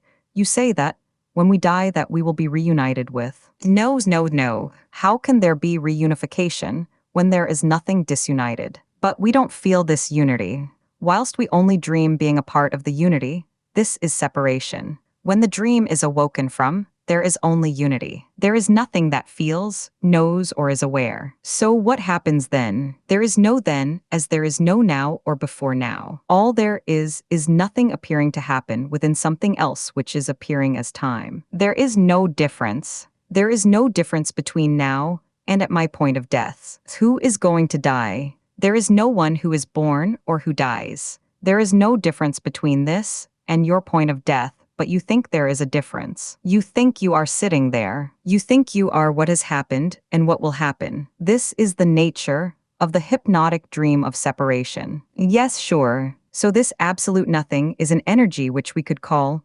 love. Well, this absolute nothing is nothing and everything. This absolute nothing is emptiness and fullness. Is this love? You could say the nature of being nothing and everything is stillness, silence, the uncaused, unrelated, impersonal, unconditional love. But that's just words trying to describe the indescribable. The nothing that we were the nothing that appears to have awareness now. Awareness, knowing, seeing, hearing, is nothing arising as those apparent phenomena within the wholeness. And would that awareness, that is a part of nothing, still be there at death? You see, you are still applying time to the eternal isness. Awareness, like a consciousness of time, or being separate, is simply a personal experience. It is simply what is apparently happening in manifestation, in the story. So it is simply part of consciousness. Yes, the awareness is just another thing that is happening, apparently. That is my sense of the word awareness. Some people think that awareness is beingness, but I think that's very misleading, because the whole sense of awareness requires something for it to be aware of. So if there is awareness, there is something else that it needs to be aware of. There is still an activity which requires this and that. Well, like me, the energy that is expressing itself. It's not expressing itself. We are back to a deep mystery. There is only nothing, and awareness is nothing arising as awareness. But did you not say that everything is energy? Yes, but in answering your question, I am saying that everything is just pure energy and awareness is apparently happening within it. And the intelligent energy, could that not be awareness? Awareness would arise in that, but being wouldn't need to be aware because it is already everything. So this is not a message about you or me or anyone getting anything. This is about the realization that there's nothing to get. That what has been sought has never been lost. This isn't about seeking or not seeking. It's beyond the concepts of Advaita and non-dualism, and beyond the idea of reaching states of awareness or mindfulness. There's no goal. There's nothing on offer. This is totally beyond knowing. So, this is the worst place for the individual to be, because there's nothing available to hope for. This is really a description, a sharing together of a description of something that is beyond attainment, something that can't be lost, and also can't be grasped or gained. All the time there's separation, there's a sense of loss. There's a sense of a feeling that there's something that isn't whole. And so the seeker attempts to fill that void, fill it with something whatever. And some look to something called enlightenment, because it is felt that enlightenment might be the thing that will fill this sense of loss. It could be the answer to some secret that we don't quite get. And it sounds, when we read about enlightenment, as though somebody else has found the secret. But nobody's found the secret. There's no such thing as an enlightened person. It's a complete misconception. But the difficulty is that being seekers, the energy of seeking pushes us into being attracted to the idea that somebody else has found something that we can find, because we grow up believing that effort brings results. So, if effort brings results, and we've heard of something called enlightenment or liberation. We can make the effort, and then we can become liberated or enlightened. Like this guy up the road we've heard about, or that woman that's giving satsangs. They have got something that I want. If I go there, I will learn how to get it. In the dream, there's still an idea that enlightenment or liberation is something that's attainable. And so there are teachings that reinforce the idea that you are an individual that has choice. So now you, as an individual, can choose to self-inquire or to meditate or whatever else.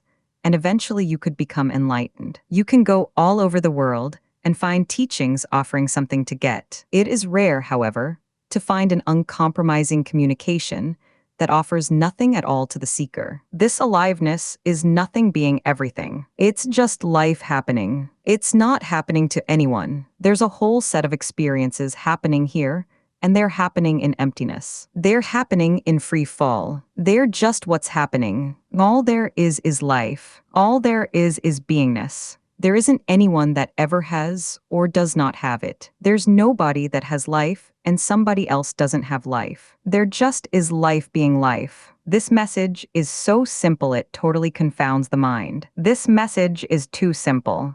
Already your mind saying, yes, but come on. What about the levels of enlightenment? And what about my emotional blocks? And what about my chakras? They're not all fully open. What about my stillness? I'm not really still yet. And what about my ego? Somebody told me I still have an ego. It's a bit reduced, but it's still there. Laughing, but all of those ideas are adopted lessons about how it should be. The ego is what's happening. The ego is just being ego. Thinking is just being thinking. There is only being. There is just being. There's nothing else. There's nobody that's running that. There's no destiny. There's no God. There's no plan. There's no script. There's nowhere to go because there is only timeless being. Being is totally whole, just being. And it is alive and fleshy and sexy and juicy. And immediately this.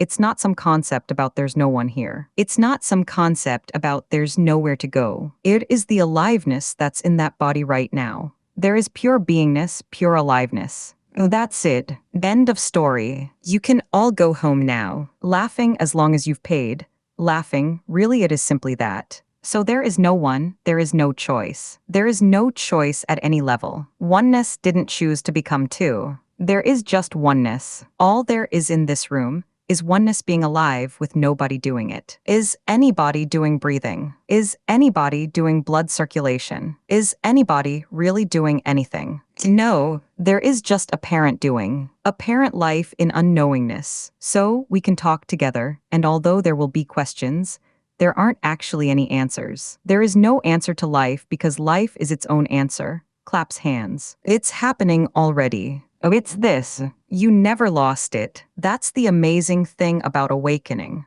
When awakening apparently happens, people say, it's amazing because the thing I was looking for has never left me. It's the one thing that never comes and never goes, the one constant that can't be known or held onto.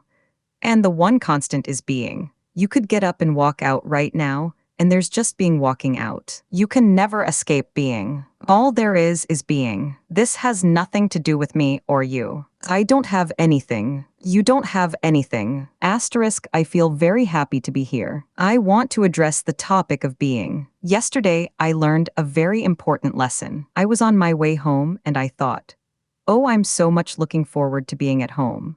And I realized that I was actually tearing myself in two because I was saying by implication that my state in traveling was actually less than this nirvana of simply this. And I said, hang on, Robert, it's you here. Stop mortgaging yourself for some future event. It's actually okay to be on the train. Yes, but you didn't do that. It just happened. And looking forward is also beingness. It just happened. The difficulty for the seeker is that they think they have to do something about their state or be in another state that frees them from the state they think they are in. But you're a left brain torturer, aren't you? Those am I. Laughing, of course you are. Oh right, I'm a left brain torturer. Laughing, so in Amsterdam I'm the Terminator. And here I'm the left brain torturer.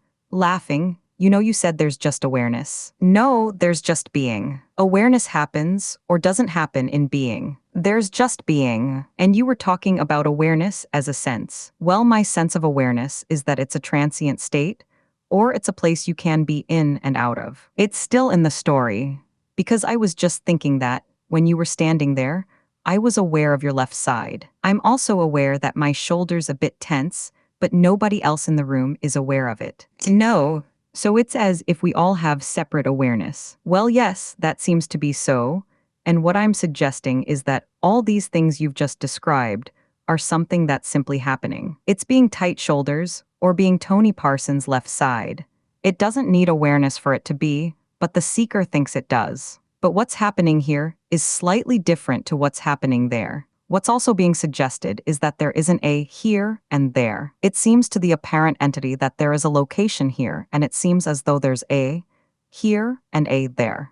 There isn't a here and a there, and those tight shoulders are simply being tight shoulders, just as being this left side is being left side. It's all only beingness, but it's all lots of little different bits of information. Yes, it certainly seems different, but it is oneness being everything, and therefore appearing to be different. All of it is simply oneness arising. All of it is simply being. What do we do with all the bits of information coming at us all the time? Nothing. Laughing. There is no one that can do anything, and there is nothing that needs to be done or known. There never has been anyone to do anything. The whole misconception that keeps us firmly in the sense of being separate is the idea that we can do anything, or the idea that we need to do anything. Why do we need to do anything? There is just what's happening. It is all immaculately complete and without need. So what should we be aware of then? Nothing. Laughing. Here you go again with the obligation of having to be aware,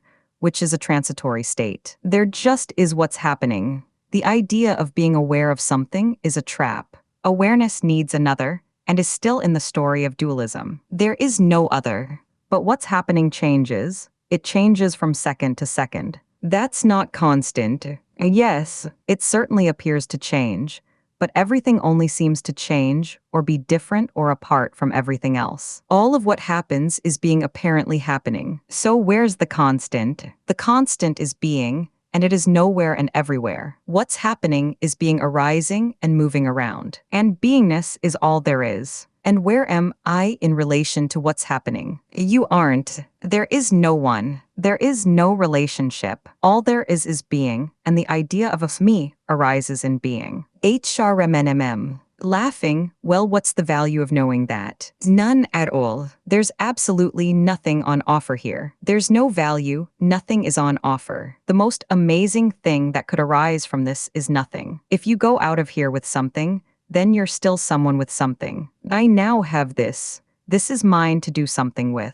If there's a real hearing of this, it will be seen that there is nothing to get or know. There will just be apparently what's happening. There's nowhere to go. There's no goal. There's no carrot. There's no prize. All there is this. But the difference between there just being what's happening and the sense that it's happening to you is immeasurable. Asterisk, is there anything I can do about coming to that level of awareness, or being, or whatever? There isn't, not because there is someone who can't do anything, but because there is no one, and there is no level to get to. In that absence, there are no other levels. There is only nothing and everything. What can apparently happen is the sudden realization that already all there is being. And in reality, that's all there is. All there is in this room is being, and also what's arising is the idea that there isn't only being. But that idea that there isn't only being is also being. Yes, but there's nothing for me to do.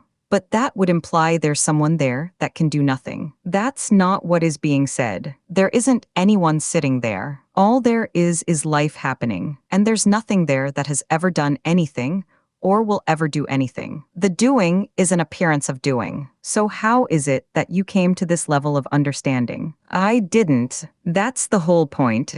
I didn't. Nobody ever has. It isn't a level of understanding. It is unknowing. But do you still experience yourself as an individual in that you've decided to come and give a talk and you're explaining something to us because we want something? Or is this just happening? This is only what's happening. There is no individual experience here, and there is no intent or agenda, except in the dream of you as someone who wants something. That desire will never be satisfied here, because it is recognized that there is no one who needs help. So you want something, but you won't get it. So you don't know in advance what's going to be next. No, and neither do you. You only want to believe that you can know what's going to happen next, so that you can feel in control. It's a dream called me knowing, laughing. I think I do. Yes, that's the thing. We think we can anticipate. We grow up in a world that's separate, and we feel frightened about it, so we try to control it. So what we do is we try to live in the known. We try to anticipate and find answers. But actually, if we try to live in this known world, it seems to become a bit dull. But the strange thing is that being is unknowable. What's being suggested here, and is actually happening, is totally unknowable. There is no one in this room that has any idea what's going to happen next. Silence, it sounds such a simple message, and yet it seems to be very difficult as well. And yes, so you can't get rid of yourself. All the time you try to get rid of you, you are getting bigger and bigger. It's very simple, but frightening for the apparent individual. And yes, but what's being suggested here is that strangely, when this is heard, something can apparently happen. Because this is not a conceptual thing, there's not somebody here trying to sell a concept or trying to sell a belief. There isn't anybody here trying to sell anything. Nothing is for sale. Awakening is energetic. You grow up in a contracted state, and there is simply an explosion into the boundless. I don't know anything. It's a sudden intuitive seeing that, yes, this is all there is. This is it. It is a remembering, a rediscovery of what already is. Laughing, so why have a mind? Well, there's nothing that can be done about that. Laughing, there's no such thing as a mind. There's a thought and a thought and a thought. And thinking likes to sit on the throne telling you that it'll get you there. It'll make you a lot of money, or it'll get him to love you. It'll apparently do all sorts of things. It promises to help you with your life, and it will also promise you disaster. It will tell you all those things. And the mind, thinking, is always about tomorrow. It's always going to happen tomorrow when you've meditated for long hours, or self-inquired, or tried to fast, or become celibate or renounce desire. It's always later on, after this or that has happened, simply because thinking apparently only functions in time, in the story of me. It is always seeking the answer, but there is no answer. These days, there's a lot of energy about self-inquiry. Who's making the tea? Who's driving your car? Who's sitting listening to Tony Parsons? Who am I? Who am I? Self-inquiry can offer you a special place within yourself that is detachment. It is another spiritual lollipop. It's like being here now. People go and hear about being here now, and they really work hard at being here now, and it lasts sometimes for half an hour, because it is simply another personal state within the story of me. Is awakening quite disorientating? There who's in a better state? There is no one to be in a state, but the sense of wanting to be free from that. But there won't be anyone that's free, there will only be freedom. There's no one that needs to be free. There's no one that needs liberation. Asterisk Tony, this spiritual physiology of chakras and third eyes and auras, is that just a story or? Yes, it's the mind wanting to continue and therefore create as much complication as it can in order that becoming continues. It thrives within the promise of the idea that things will get better. So, the whole idea of the person choosing to do some work on themselves is a fallacy born from the idea that there's such a thing as self-will or volition to bring about a state which is better than the present one. So there needs to be no concern about all that stuff. But who is not going to be concerned any longer? All the time there is the seeking energy, there is a search for something better. So this means there is no point in doing anything. No, again, that's not it either. The ideas of doing and there being a point are part of the dream of separation. There is no one who can do anything, and there's nothing to be done. Everything is already complete. It can vary. Sometimes strange energy seems to happen, sometimes nothing at all. People can wake up in the morning and it's all over. There's no one. There's just this.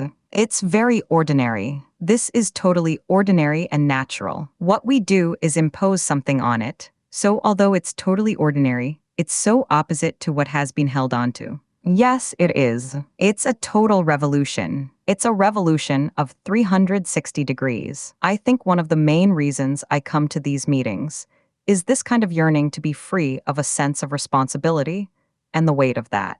No, right. That's something that you want. This communication is about something that's beyond the idea of what you want. It's even beyond the idea of there being a you who wants to be free of responsibility. It sounds like what's being communicated is being without that weight of responsibility. The idea of being or not being responsible simply does not arise in liberation. So it sounds as if there's a state of being that doesn't involve that. You know, getting caught up in those sorts of situations. So, you mean it's a state that sounds better than the present one? Yes, liberation is better for no one. There isn't someone. Asterisk, I want to make choice. Well, you dream you are someone who can do that. I have to make the choice. Why would you have to make a choice?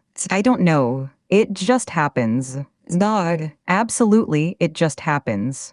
But what you add to it is the idea that you are doing it. I thought that this was beingness just asking a question. Yes, it is beingness just asking the question. But I had to make a choice. No, you didn't have to. There isn't anyone. Asking a question just happened. What did I do? There is no you. I thought I made a choice of speaking or not speaking. No, it just happened. The dreamer doesn't think, thinking happens. Thinking arrives, and we think that we are thinking. Thinking just happens, and we dream we are choosing to act out of our thought. If I take my ego and completely dissolve into awareness or something, what would I do next? Laughing, I love it so much. It's always your ego, your awareness. You are such a rich man. There is no one who's ever owned an ego. Well, I have an ego. So you do. So you have some ownership. Do you have a house? A flat? Maybe a flat. So do you own quite a small ego, or is it semi-detached? There is no one. No one has an ego. This is about freedom from the idea of owning. Wouldn't it be lovely to just drop all these little bags called ego, free will, and desire, and drop the person that owns them? Let them just be there. Let them just be what happens. Enjoy the utter nakedness of isness. And what would you be left with? You'd be left with nothing. But the strange thing is you've never had anything anyway. You only dream you do. The idea that you're a separate person arises, and then you think you own something. It's a dream. It's a dream called being separate and owning things. Owning things makes you feel real. When all that's left is nothing, then it is filled with everything. Liberation is absolute poverty and absolute abundance. Asterisk, a lot of the time I feel I hang on to such a dream because I'm afraid of the consequences of letting go of it. So there's sort of a thought process, the thoughts that seem to constantly go on. It feels like it's something working something out. You know, the constant chatter. And absolutely, it's the mind protecting itself and trying to get there. But the ignorance is that it thinks that there's somewhere to get to. That's the whole seeking function. Something separate you, and there's somewhere to get to. There's an approach, you know. People call it the Advaita approach. How can there be an Advaita approach? Advaita means oneness, or not two, or being. How can there be an approach to being? How can there be an approach to that which already is? Approach is being. There's no one that can approach. All there is beingness, including the feeling that you need to do something about it. Yes, even that feeling is feeling the need to do something in order to be. Approaching is being apparently approaching. Asterisk, can you explain nothing to forgive? Because I've always thought that if you forgive everybody for everything, then something often happens that helps. What I'm saying is that no one's ever done anything and nothing's happening, so there's nothing to forgive. The whole idea that there's something to forgive presumes a relationship or a subject and an object. I am the subject. This other thing is an object that's done something to me, and I can now forgive that, and that will make me feel good. So the whole idea of being able to forgive somebody is the whole reinforcement of the idea of separation, of making things better, of doing a deal. So if everybody did what you're suggesting, that's the whole point. There is nobody to do anything or forgive anyone, except in the dream story. Right, and if it was possible, now you're off again on another story. If you want to play games, you can go ahead and do that. I'm not interested. I'm just wondering what the world would be like. The apparent world would be exactly like this. It is already complete. It is actually all there is, including the idea that it isn't, including the idea that you are someone that can do something to me and I should forgive you for it. All of that is a story in the dream about there being separation and about making it a better world. If we all forgave each other, it would be a better world. It's the dream of the need for something better. First of all, there's no one who can forgive anybody. And also, these ideas are all based on the misconception that there is anything at fault or something wrong that needs putting right. I don't know if you've noticed, but it seems for thousands and thousands of years of story, we appear to have put a huge amount of energy into making the world a better place. How do you think it's going so far? Asterisk Tony, if individuality is a dream, is life itself a dream? Well, it is being arising as apparent life. So it's nothing arising as something. So all of this is simply being arising as apparently something happening. Separation is the dream that includes the idea of meaning, path, and self-consciousness. Okay, this manifestation is both real and unreal. I have a problem with this arising thing. Why? Because surely arising isn't being. Yes, what is apparently arising is absolutely being. It looks as though it's moving in time, but it's absolute stillness moving. Absolute silence sounding this voice is silence. This clapping is one hand clapping. Yeah, but if something's arising, then there's a gap. There's a time gap. You're anticipating something, and it isn't being. All these non-dualists, including you, say there is no time. I'm not a non-dualist, and your anticipation of something is being apparently anticipating, and the gap is being apparently gapping. It's all there is. There is no other. But this arising thing seems to put whatever this being thing is into the future. No, everything appears to be arising in time. There is no time, there is no arising, it's only an appearance. The idea of a future is being appearing with an idea, in this, about the future. Okay, it's not being. Yes, it is absolutely being. Of course it's being, appearing to move in seeming time to somewhere. It's being appearing to have a purpose. I have a goal to make the world a better place. All of that is simply being. It is a metaphor, a parable, a seeming reality. I notice on the timetable you've got to talk tomorrow at 2 p.m. But if you can't choose and you can't influence, and if there's no time, there can't be tomorrow, so how is it going to happen at all? It may apparently happen, or of course, it may not apparently happen. It doesn't happen at 2 p.m. tomorrow. There is no 2 p.m. tomorrow. But strangely enough, at 2 p.m. tomorrow, it will seem to be happening at 2 p.m. Laughing, so is that your being. You're not influencing or choosing. There is no one. There is no one that owns a being. All there is being. This is nothing being, everything including the idea of separation and story and time. Within that being, planning and influence apparently arise. In some way things happen. It's an appearance. It's a hologram. So, I fear that what we have will fall apart if we give up running our lives. What you are saying perfectly expresses the power of hypnotic dreaming. That idea is based on a total misconception, because actually we've never run our lives. Nobody runs their lives. You've never been in control. There is no one. This is a very frightening message for those that believe and experience the idea of individual control. So it's going to happen anyway. Well, it's apparently happening. All that you add onto it is the idea that it's happening to you and you're in control of it. The idea that you're in control of it is a dream called separation. It's a fallacy. Asterisk sometimes I'm sure you've spoken in the past about certain things that apparent seekers do that perpetuate the sense of seeking. All action that comes out of the seeker perpetuates the dream of separation, because the seeker's only function is to find that which it longs for. And it thinks it can only find that in movement, in going forward, whereas actually what it's looking for is already being this. The inability to find oneness fuels the sense of separation. Are there conditions where it's more likely to be realized than other conditions? No, there aren't any conditions where it's more likely to be realized. It is already this. You could be drunk or sitting in a cave eating rice. It doesn't matter, because this apparent shift has absolutely nothing to do with the individual or their apparent action or state. So the idea of coming together for the sake of hearing this has no relevance at all because that's all based on the idea that there has to be a circumstance. There are no circumstances because already all there is this. Every apparent circumstance is this. It's the mind that devises the idea that there should be a certain circumstance. Then the story can continue and survival is ensured. You know how you described the kind of state when an apparent person does come to this awareness and everything's changed and turned on its head. But is there a sort of halfway house or a sliding scale of degrees of awareness? Or is it all or nothing? It is directly seen or not seen. For me, awareness is still a state in the story.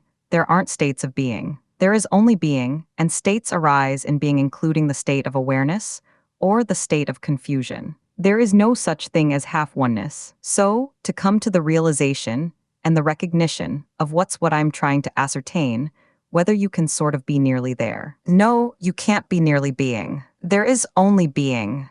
And somebody who is working hard on their chakras or meditating, or whatever you like, isn't someone who is getting near to being. There is only being, and within that being can arise or appear to be someone who is working hard on their chakras or meditating to get somewhere. Okay, in the darkness of night, it's very black and there's no light.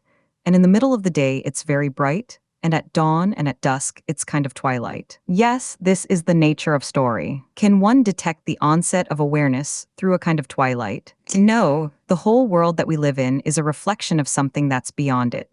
But the story seems to include time, the journey towards and away from life and death, light and dark. It's a parable. It's a parable about something that's beyond time, journey, paths, and states of awareness.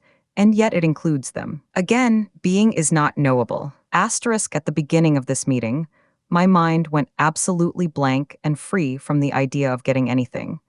And then at the end, there's a recognition that this message is very clear. So something has happened. Yes, clarity happens, but clarity isn't liberation. Clarity is something that someone can still have. There are plenty of people around these days who have been to these meetings and who have clarity about this. That has nothing to do with liberation. So there's no distinction between somebody who meets your words with utter confusion and somebody who has great clarity. No, because this message is beyond the somebody or their understanding. Being is beyond comprehension and understanding. Understanding, comprehension, clarity, knowing, and confusion arise in being. 5. So this is nothing being everything. This is being. All there is being. And in that being, in that everything, arises separation. Human beings are the only thing in this appearance that is self-conscious. Self-consciousness is uniquely human. It's the dream. Being arises and dreams. It is separate from itself.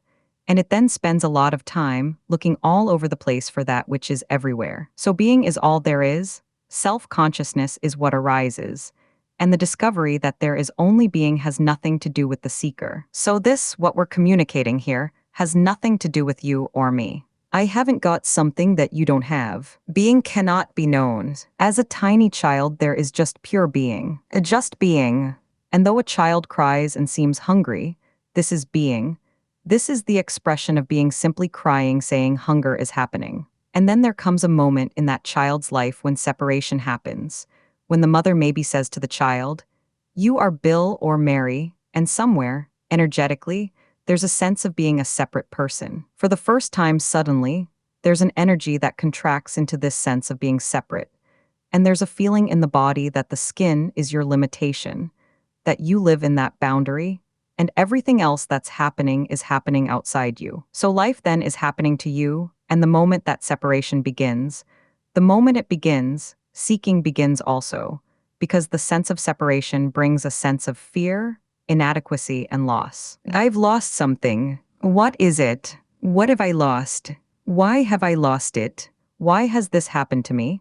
So seeking thereafter happens, and the seeker can only function in seeking. All the time there's separation, there can only be seeking for non-separation, for the need to come home. Until your life is lost, you will always wonder why. We grow up in that world of separation, and we meet other people who are living in that world of separation, and they all are in agreement that this is a separate world. You are an individual, and you either have to make your life work or not. That's the basic, simple lesson that is learnt when you're separate. And that whole idea of making your life work, the whole idea of getting things, getting love, getting money, getting power, getting whatever is actually all a longing to come home. All desire is a reflection of the longing to come home. Everyone is seeking, and the difficulty is that we grow up, and we believe we are individuals, and we believe we have an understanding mind, probably. And so we then think that the way we can fill this sense of loss is to try and understand why there's a sense of loss and do something about it. And that's the ignorance. That's the difficulty. The whole difficulty with seeking is that the seeking fuels the separation. Seeking energizes separation. So every time we try to find wholeness, we're still the separate individual trying to find wholeness. We think that we can get wholeness. We think it's going to happen to us. I'm going to become enlightened, or I could become enlightened. I've heard that I can become enlightened because I've met people in the world who tell me that they are enlightened and that they did A, B, and C. They meditated or they self-inquired or something. So I can get enlightenment, but there is no such thing as an enlightened person. No person in this room will ever become enlightened. The idea of personal enlightenment is the fundamental ignorance that drives people on. The sense of separation is the whole root of seeking, and even though one's life might work for a while, underneath there's a quiet desperation and there's a drive back to find that oneness. And so we try harder and harder and harder to become enlightened, but we will never become enlightened because we're working from a fundamental misconception. Awakening, what I call awakening, is awakening from a dream. And the dream is to dream of being a separate individual. It's a very powerful hypnotic dream. If you walk along Hampstead High Street and ask people, they'll tell you, yes, I am an individual. I have choice and I can do things. That's the dream. And all the time that dream is happening, then, in a sense, you're on a treadmill. You're like a dog chasing its tail. And one of the main difficulties is that the seeker has no idea of what oneness is like, and so is in a continuous state of anticipation. Awakening is an energetic happening. It's an energetic shift out of contraction into boundlessness. Liberation incidentally brings with it the realization that all there is everything. All there is being. All there is aliveness. Aliveness is being, and all there is in this room right now is aliveness. Things are happening. The door bangs as somebody walks in. Sitting on a chair's happening. Hearing this voice, watching this guy waving his arms around. That's what's happening. It's life happening. This is being. This is being microphoning. This is being chairing. This is being alive. Anything that you think is happening to you right now is not happening to you. It's simply happening. Life is simply happening. All there is being. Nobody can teach you this. This is not a teaching. I can't teach you to sit on a chair. I can't teach you to breathe. I can't teach anybody to be, because already there is only being. It's simply a shift out of the perception, I am separate from what is happening, to there only being what is happening. Utterly simple. When it apparently happens, people come and they say, the constant perfect lover was always here. Life being. And what is strange is that I can't tell anyone else what this is like because it cannot be known. I can't even tell you, Tony, what this is. So, we can talk together and share ideas, and to some extent that's the superficial part of this. But energetically, there's a sense of something beyond the words. I could describe it maybe as a sense that there is emptiness. It's just emptiness. There's just space sitting there. There's no one there. There's no one. There's just space in which things are happening. And the whole idea that you had a life, and you have a life, and you will have a life simply falls away. The whole idea of karma, cause and effect, action, doing, path simply collapses. This message turns everything on its head. Silence, asterisk, and there's nothing you can do. You can just engage with it. There's no one, and so this is beyond engagement. Yes, that's exactly right. It's no more than sitting on that chair. So when the idea, I haven't got it, I don't see it yet, comes up, that's what is happening. All is being, there is no other. Yes, but awakening is beyond cause and effect. Sorry.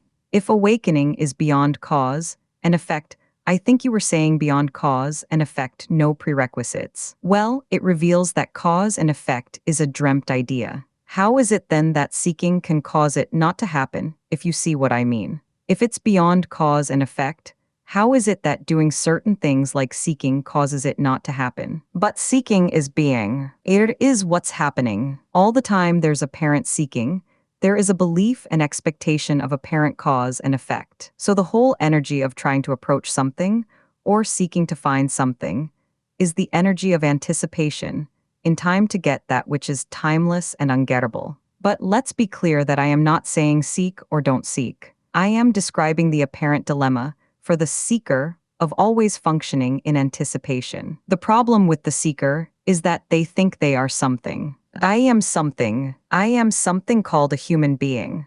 And there is something else called enlightenment which I've got to get. It's another something. But awakening is the realization that what you've been looking for already is nothing and everything. It isn't a something out there. Oh, it's everything. This is it. What you're looking for is being this. It was never lost. Within being arises apparent cause and effect. So there's nothing I can do to stop seeking. There is no one, and trying to stop seeking is seeking to stop seeking.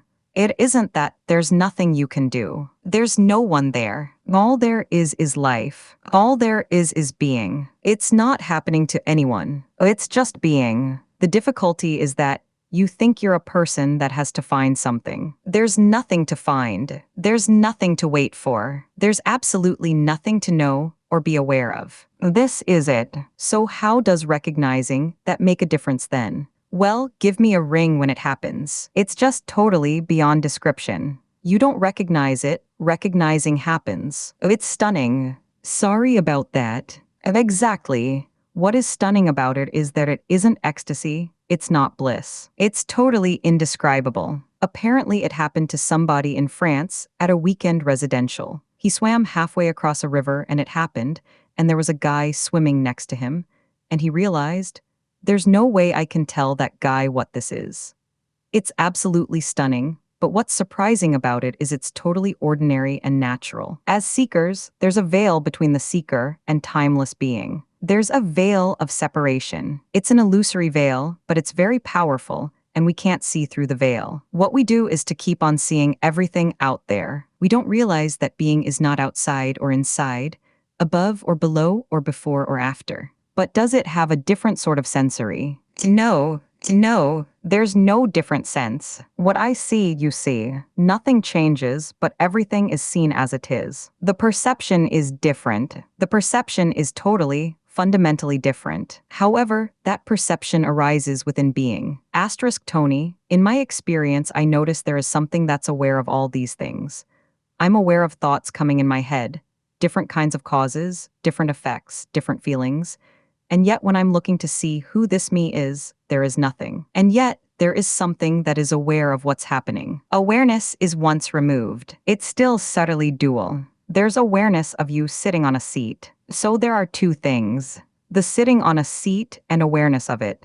Liberation is totally beyond the watcher. Awareness, all of that. Awareness is still an experience. And the difficulty with things like self-inquiry is that people get into this awareness, but they can't stay in it, obviously, because it's still in a time-space story. It's still in a dream. It's still transient.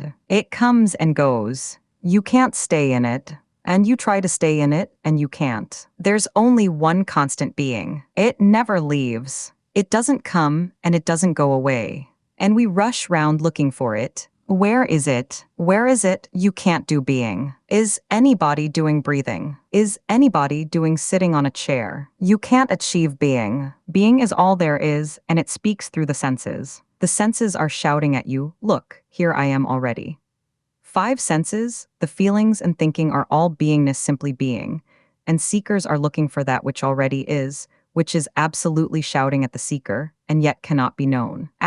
Where does that place death then? Because then there's not being. Well, this is about death. You've come here to die. You paid £10. Laughing, it's quite cheap actually. This is about the dissolution of the dream of the individual. This is about the death of the separate individual. Yes, but not real death. It is what happens at physical death. At physical death, all there is liberation. Death is the end of the dream of separation, of the individual, and it happens either in the body or at the happening we call deaths. But when you say the dream of separation goes, you're still there. There is no one here. You are talking to nothing. The body's here. That's what I mean by real deaths. Your body is still here. This is not anyone's body. It's being bodying. But when your body or anybody's physical body goes, well, there's nobody there to be liberated or not liberated anyway. But that's the whole point, which is continually ignored. There is nobody to be liberated.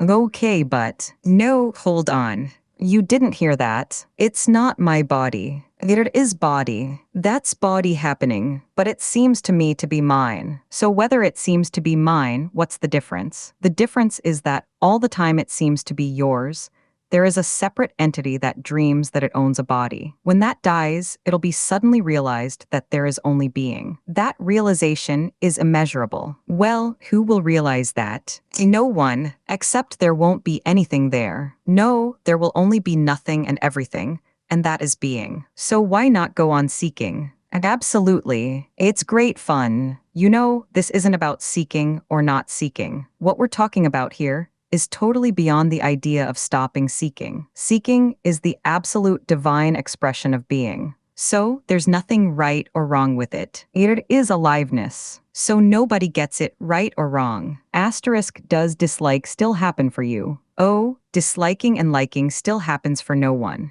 Everything happens in liberation, but it isn't happening to anyone. It never did, of course. Has this changed? No, they're still disliking apparent people. But is your disliking of them the same? It is no longer my dislike, it is simply dislike. Right, but is that different in any way from what it was? Everything is totally new. Living in this beingness, everything is totally new. There is no longer a center that identifies with disliking, as in like a memory of previously disliking. Memory can still arise, and that's another thing that is always new. Everything arises and falls away. Memory, dislike, all those things go on apparently happening for no one. They're just the expression of being. They're happening in free fall. But a lot of people who come to hear you talk think that they've got this me, and it's not in free fall. Oh, it's really fixed. The idea of themselves as being an individual is very fixed. Apparently, until it isn't. Until whatever happens. Well, separation is totally dreamt. Dream's a word I can't get hold of at all because it just sounds like Eastern talk, and I've never understood what dream. Okay, so that's fine. Instead, you can say it's a belief and an experience that you are a separate individual. You experience that you are separate, and that's totally believed and energetically held in place. But you can't discover the thing that is the individual. You can't because you believe you are separate. You believe you are a separate individual with free will and choice. Oh, it's fixed. There's no question about it. For the separate individual, there's no question, I am a separate individual. But what you seem to be saying is, after awakening happened, then everything still happens, but it's not happening to anybody. The belief and experience that there is a separate individual is no more. So therefore, the individual isn't fixed. Though no, it seems fixed all the time individuality is functioning. It's the unfixing of a fixation. Well, yes, but nobody unfixes it. Oh, it just is. Let's say, in simple terms, you go to bed absolutely believing the experiencing that you are an individual. And there's a waking up the next morning, let's say, and that belief and experience is no longer there. Okay, so I can't make that happen. No, because you believe and experience that you are a separate individual. I am an individual. Why would you want to dissolve? Oh, it's your death. Oh, because people hear about the problem being you thinking that you're an I. But that's a conceptual idea. Just sharing this in a conceptual way is totally sterile. This isn't about words. This is about something completely beyond words. Words are used, but if you went on just repeating to people, all there is being. Everything is an expression of being, so there's nothing to find. Oh, that's it. That would be like saying to an audience of blind people, all there is seeing. So it's not a problem, you know. You can't see, but all there is seeing, so that's okay. What we are describing here is an energetic shift out of apparent separation. Asterisk, I was just wondering if your relations with people profoundly changed when all this happened to you? Did you lose relationships or gain new ones? I don't know. I may have done, but that's not really relevant. There isn't anyone. Prior to liberation and after is just what there is. It doesn't get any better or any worse. It's just what it is. So nothing majorly changed, not in the sense of values or things getting better for the individual. No, liberation is not for the individual, so this is of no value to the individual. In fact, liberation is the worst thing there is for the individual because it's the end of individuality. So there's nothing to gain and everything to lose. This has lost everything and you still have you. After liberation, what would make this being get up, eat, go to work, etc.? Before this, you believed that you have a motive because you have a life, and it is you doing everything, making everything happen. I have my life, and I'm going to go and work every day because that will mean I'll get an income and I can pay the bills. After liberation, getting up, working, and paying bills happens. Strangely enough, it only ever did happen, but you add on you to it. You add on the story of you going to work. But if there was nobody, then nobody would need to go to work. Nobody would need to earn money. Nothing changes because there is nobody and no need, except in the dream of separation. To me, it seems then you could just sort of lie down and just be. But who is choosing to lie down and be? There is no somebody. Nobody's ever done anything. Nobody will ever do anything. They only believe they're doing it in the dream. Lying down, standing up, eating breakfast, working, is what apparently happens. But you still believe you have to do something to make it happen. I am doing it, so being adds on a simulated me. There is no doer. There is only that which seems to happen. If you stop fueling the fire and just be. But who's going to do that? I haven't figured it out. That's the difficulty. That's what I'm saying. There isn't anybody that can choose to stop or start fueling the fire and just be. There isn't anybody that has to do that. Being is just being with or without the dream of the separate entity. You looking for being is the expression of being. So being doesn't have any requirements. Whatever is unbounded, immaculate wholeness. Asterisk when you look in a mirror, what you see isn't part of being, or is it? All there is being, but not you actually being. There isn't anything that isn't being. The mirror, the eyes, the face, the light is being. Also, the idea of you is being. But what's seeing the reflection in the mirror? Being is seeing being. So right now, being is speaking with being. But the difficulty is that you think you're a person over there, and I'm another person, and I'm speaking to you, and you have to find being. The difficulty is that you think this is something that's happening between two separate objects. The reality is that all of this that's happening is pure being. There is only that. It's too simple. It's totally and utterly simple. And that is how it is hidden from seeking, the one secret the mind cannot unravel. It's so simple it totally confuses the mind. The mind can't possibly see this. There's no way the mind can see this because the mind is locked into time and activity, anticipation and complication. There's no possibility of the mind comprehending this, and more powerfully, it fears its own demise. From the fear of death arises the need to continue, which engenders and fosters the promotion of the goal-oriented teachings of becoming. Asterisk, I can understand there being no person or no choice. What you seem to be saying is there's no past where that person has been conditioned in anything. Is that correct? There is no past. There appears to be a past and the conditioning that arises. There is only timeless being appearing as that. So in that sense, this didn't happen. So when is the present? There isn't any. There is no present either. This is no thing happening. There's no past, there's no future. There's no above, there's no below, there's no inner, there's no outer. There is no present moment. Show me the present moment. Where can it be? Is that because those are concepts? Yes, they're only the dream or the belief and experience of a separate person arising in this time. Goals, meaning, purpose, cause and effect, karma, past lives. All that dream story arises as this. The moment we become separate, we hope for an answer. So we attach to that hope the idea, oh, there must be a meaning. Why is this happening? Why aren't I in paradise? Where is goodness? Why have I lost it?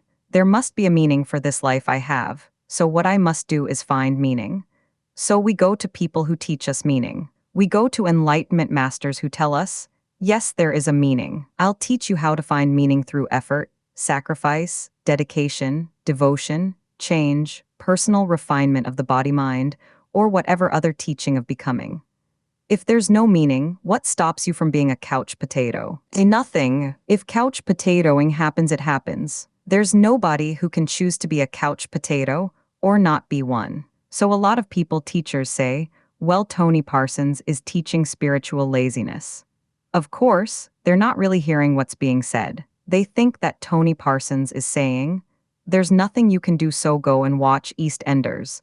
But actually that isn't the message. The fundamental message is, there is no such thing as a separate entity with free will or choice, and so nobody can choose to watch EastEnders or not watch it. What is apparently done or not done is completely irrelevant to being. So when you're attached to your identity, you try to bend things, to want things and do things. You dream that you are doing those things and need to do them in order to get more things. So that just disappears. What disappears is the one who feels separate. There's only being. It can't be conceived of. It can't be described. It cannot even be known. This story is so compelling. This is so compelling. It's compelling and fascinating to you. If you take you out of the happening, it's just what's happening. What's compelling about what's happening right now? I mean, it's just happening. What's the compulsion? It's a thought story that feels very real. But where is that story right now? What's happening in that story? What's happening in that story? Where's this going right now? Is there a story? What's happening there?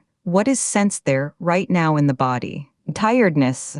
So that's what there is. That is this beingness. But the mind gets hold of the tiredness and says, well, that is your tiredness, and so what you need to do now is get to bed, or not work so hard, or use your energy in a better way. And there, you are back in a story trying to make things better for you. Yes, and it's because the tiredness is there. No, it's really because you are still there taking ownership of the tiredness. Then, when you're in bed, and you've slept for 12 hours, you'll take ownership of feeling better. It's always telling you, you're going to feel better or worse. It's the greatest and most powerful addiction there is. You, asterisk, can I change the subject? Yes. How do you know if this is the last life you're going to live? It isn't the last or first life. It's no one's life at all. This isn't your life. There isn't anyone who has their own life. There is only life. To you then, past lives are irrelevant. Well, obviously, because there's no one. Yes, okay. There's no past because there's no one. The mind wants things to continue, so it creates the idea that you've had a past life, usually as a great healer or a queen or something. It's never a lavatory cleaner. Laughing, and then you will die and become another great queen or a lavatory cleaner. Laughing, it's the individual in the dream wanting always to continue. It's called self-survival. That's why it goes on seeking, because it wants things to continue. It doesn't want to come to an end. It doesn't want to die. The last thing it wants is liberation. The last thing it wants is absence, and absence is liberation. But most seekers want something. They want to be enlightened, and they don't think that's the end of them. They think that they will become enlightened, and they think other people are enlightened. Asterisk, can you say something about no past, no future, because memory seems to have failed at that. If it was seen, if it was known that there was no past and there is no future, that would be tantamount to awakening, wouldn't it, in a sense? No, awakening is absence. It's nothing. The end of separation is awakening. When there's an awakening from the dream of being separate, there is only being. But in that being can arise an apparent memory about something that happened last week. But the memory is being this. If you look at memory, it only arises in this. Memory arises, claps. It's another aliveness. Remembering something is aliveness. It doesn't then mean that there was a last week. No, but the sense of being trapped in time, place, and person seems to be real. Oh well, everything in the dream totally convinces the dreamer that that is the reality. Everything in the dream convinces the dreamer that they are an individual in a world that is in time, and that life is happening to them, and it has a meaning and a purpose. But there's absolutely no antidote to that, except the dissolution of the dreamer. There's no antidote for dreaming except waking up. Yes, but there's no remedy for that at all, is there? Well, there doesn't need to be, because there's nothing wrong with that. Nothing wrong with what? Dreaming. Separation. It is the expression of being. In separation, there is a feeling of disquiet, and then for the seeker that creates a sense of loss and a sense of suffering, which then impels them to try and either escape from that suffering or to resolve it. The difficulty for the seeker is that they can neither escape from it or resolve it because that very effort fuels the sense of separation. That just happens in being too, doesn't it? Well, there is only being. It doesn't just happen in being and not in being. There is only being, and seeking arises in being. So there is no remedy because you can't stop yourself. But there doesn't need to be, because there's nothing wrong with suffering and loss and seeking. It's just what it is. So the clarity to understand this stuff is of no aid whatsoever. No, I mean there's absolutely no point in coming to listen to this. No, none at all. But truly there isn't. No, but are you going to stop coming? I can't stop coming, because there is no one to choose either way. No amount of concepts, no amount of words or ideas are ever going to open anybody's eyes. They're just words. Asterisk Tony, you spoke about an energetic shift, and I am imagining that there could be some kind of transmitting of an energy that would allow this apparent body-mind over here too. No, absolutely not, because there's no one that has anything. There's no one that has anything, therefore, there's no one to give anything to anyone else. And because there is no one else, there's no one to give it to anyway. The whole idea of transmission of energy or enlightenment from one to another is based on the misconception of personal enlightenment, or the idea that there is something separate called enlightenment that can somehow be possessed and then passed on or given to someone else, like so much candy. What is the energetic thing? Being is boundlessness. There is only boundlessness. There is only being, and there isn't anything else but that. Try and find something that isn't being. There is only being, and what's amazing about it is that in that being arises the idea that there isn't being. That there is a me looking for being, looking for enlightenment. This is absolute immaculate wholeness. And in that immaculate wholeness arises the idea that this isn't immaculate wholeness. But it's not only an idea, it's energetically held. The seeker is energetically holding on to me. I'm in this body and separate from what's out there. The holding on to me is an energetic contraction out of fear and the need to survive. That apparent contraction can dissipate into boundlessness. The energetic shift apparently happens out of the absence of separation, and therefore doesn't happen to anyone. Asterisk some time ago, you said nothing's happening. Yes, absolutely. So how can everything be happening and nothing's happening? That's the mystery. This claps hands is nothing happening. It's nothing. It's nothing clapping its hands. The difficulty for the seeker is that it thinks that that is something that's real. It's happening in time to the seeker. Because the seeker thinks they are something, they can only see everything else as a lot of other somethings. They daren't see the nothing. It is too frightening. What's the answer to that? It's a mystery. There is no answer. But it doesn't matter about seeing that or not seeing that. This is it. Already this is the play of being. Even the frustration, I'm not seeing this, is the absolute play of being.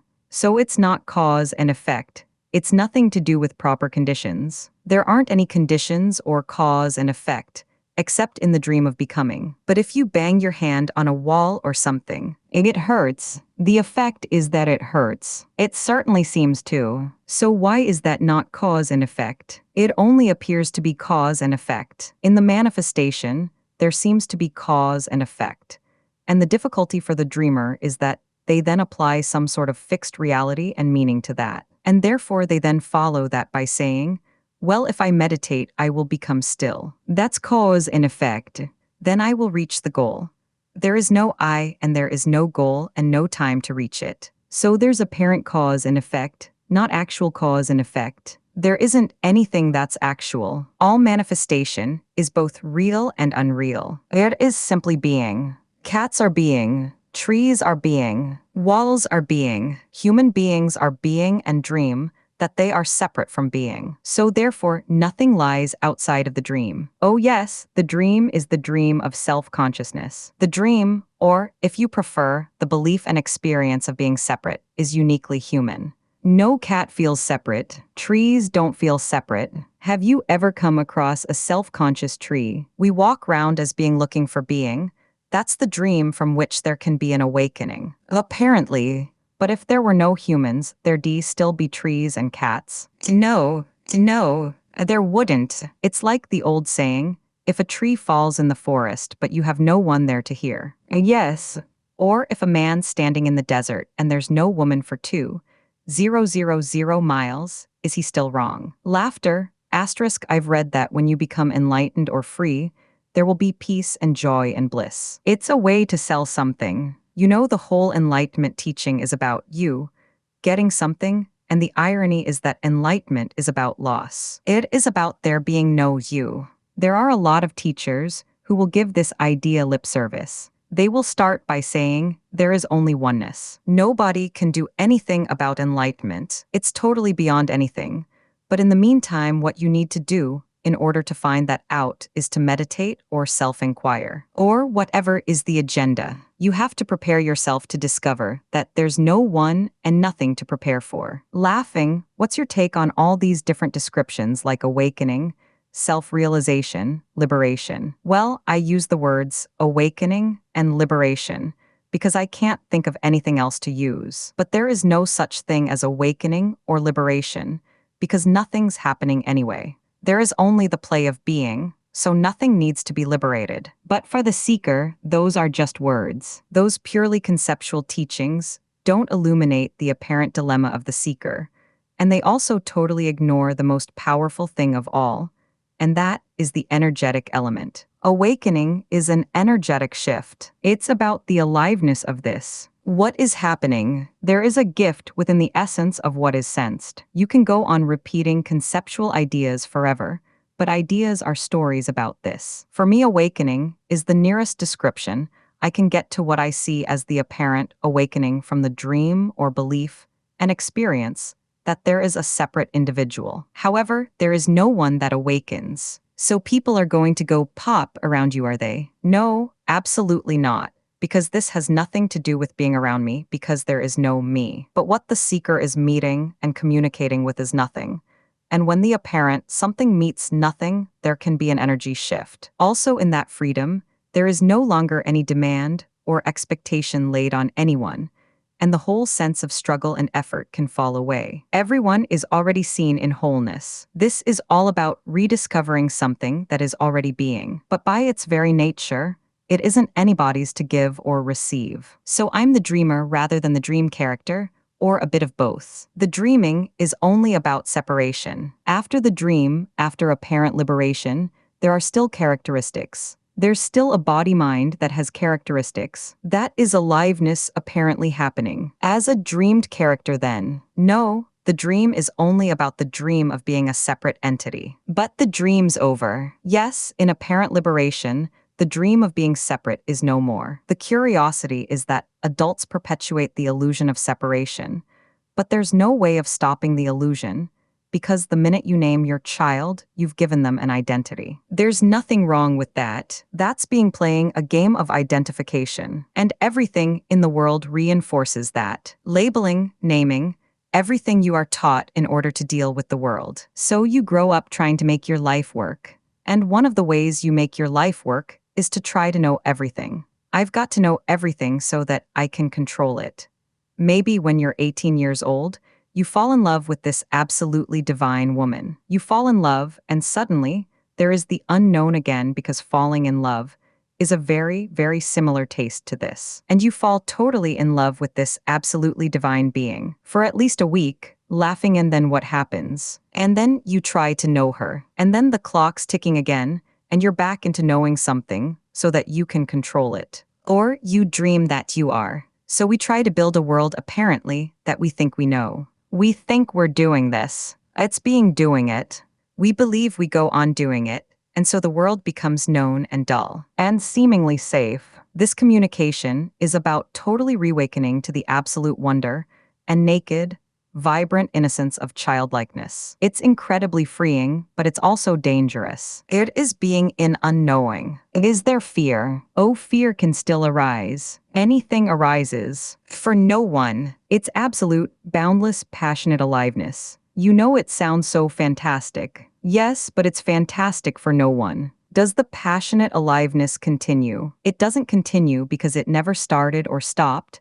It never connies or goes. It's eternal. You're seeing everything through a veil. You're seeing everything from the perception of a separate dreamer in a time story. From something seeing something else only. So you don't see the wall for what it is. You see it for what you dream it as. And you dream it as a separate something. Not as nothing being everything. Right. Not only am I a dream seeker, everything I see is a dream. There it appears to be. Right. And then if awakening happens, there's something else. In a sense, this is to do with nothing and everything. Or let's call it nothing and something just for the sake of this conversation. The dream seeker only experiences themselves as something, and also therefore sees the wall as something else. When there is no dream, the wall is seen as nothing and something. What the dream seeker can't see, and is frightened to see, is the nothingness in everything that manifests. And so if there's no one, then everything is being nothing and something.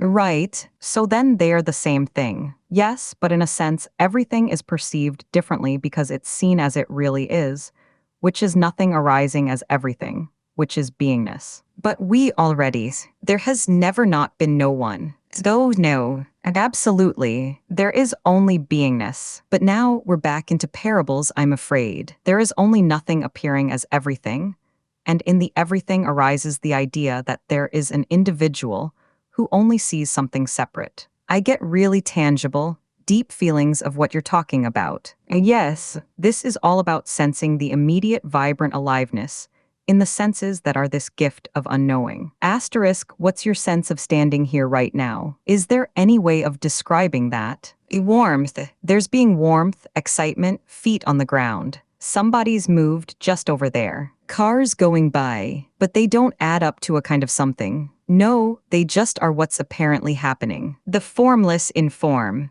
A beingness. Okay, so they're not being joined. I think maybe we're joining them. Oh, the separate entity joins them and makes them into a story that can be known. And they also dream that what is happening to them, and it has meaning about getting somewhere. Okay, what I experience, it's absolutely true, is an incredible feeling of vulnerability, as though the shells come off. Yes, and I kind of get a bit like I've got goosebumps. I just feel really like risky. Yes, it feels like something has been peeled off. Something like a prawn or something. If you peel off the casing, there's just no protection. And it feels uncomfortable.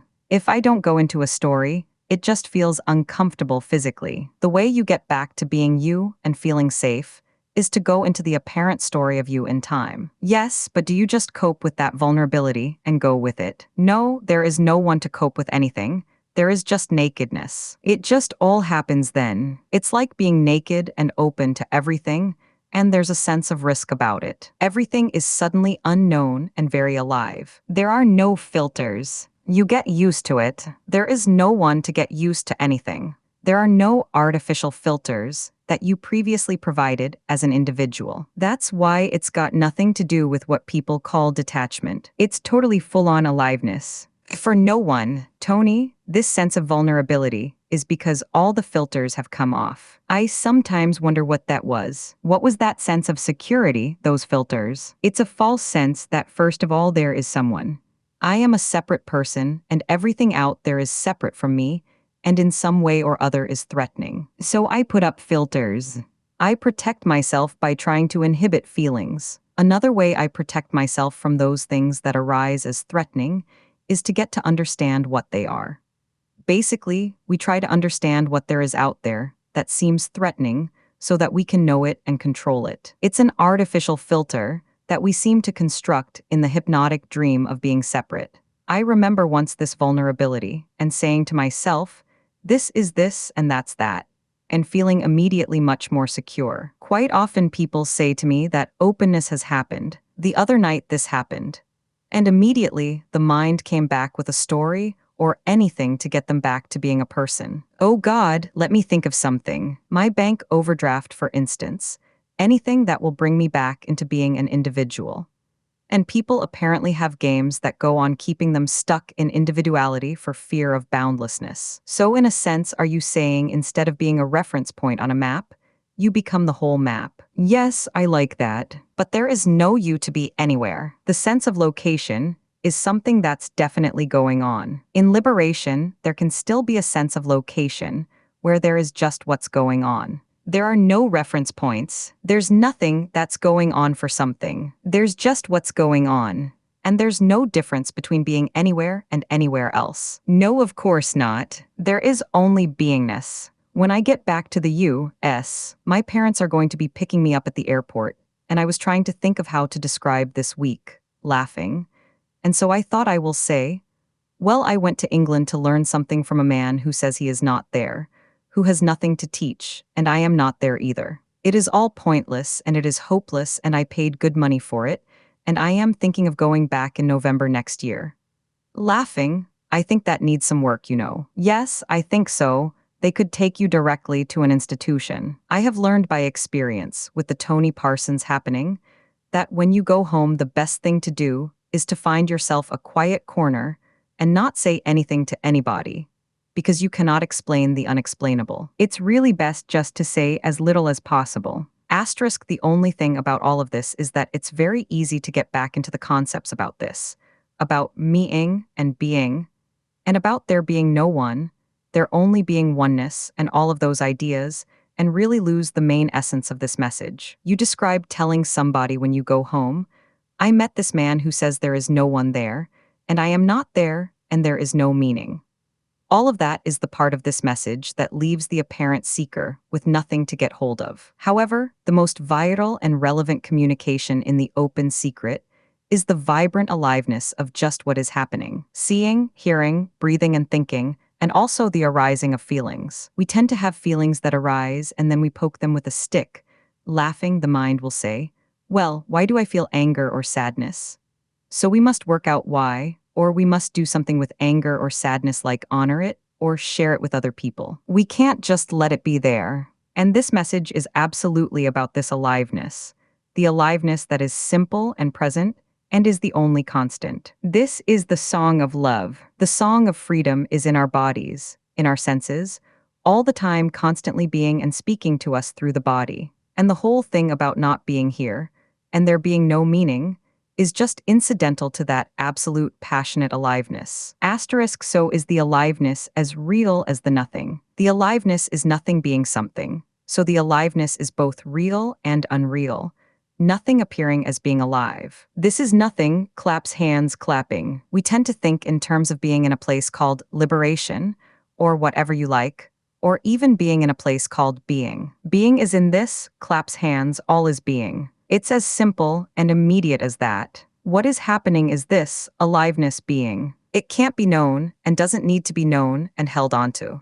I once read a book years ago by a healer, and he said that it's nearer, closer than breathing, nearer than hands and feet, so it's kind of right here. It's not even close. It's not right here, it's all there is and is not. What we look for is constantly already in what is, aliveness, what is happening. It is constantly all there is. And isn't.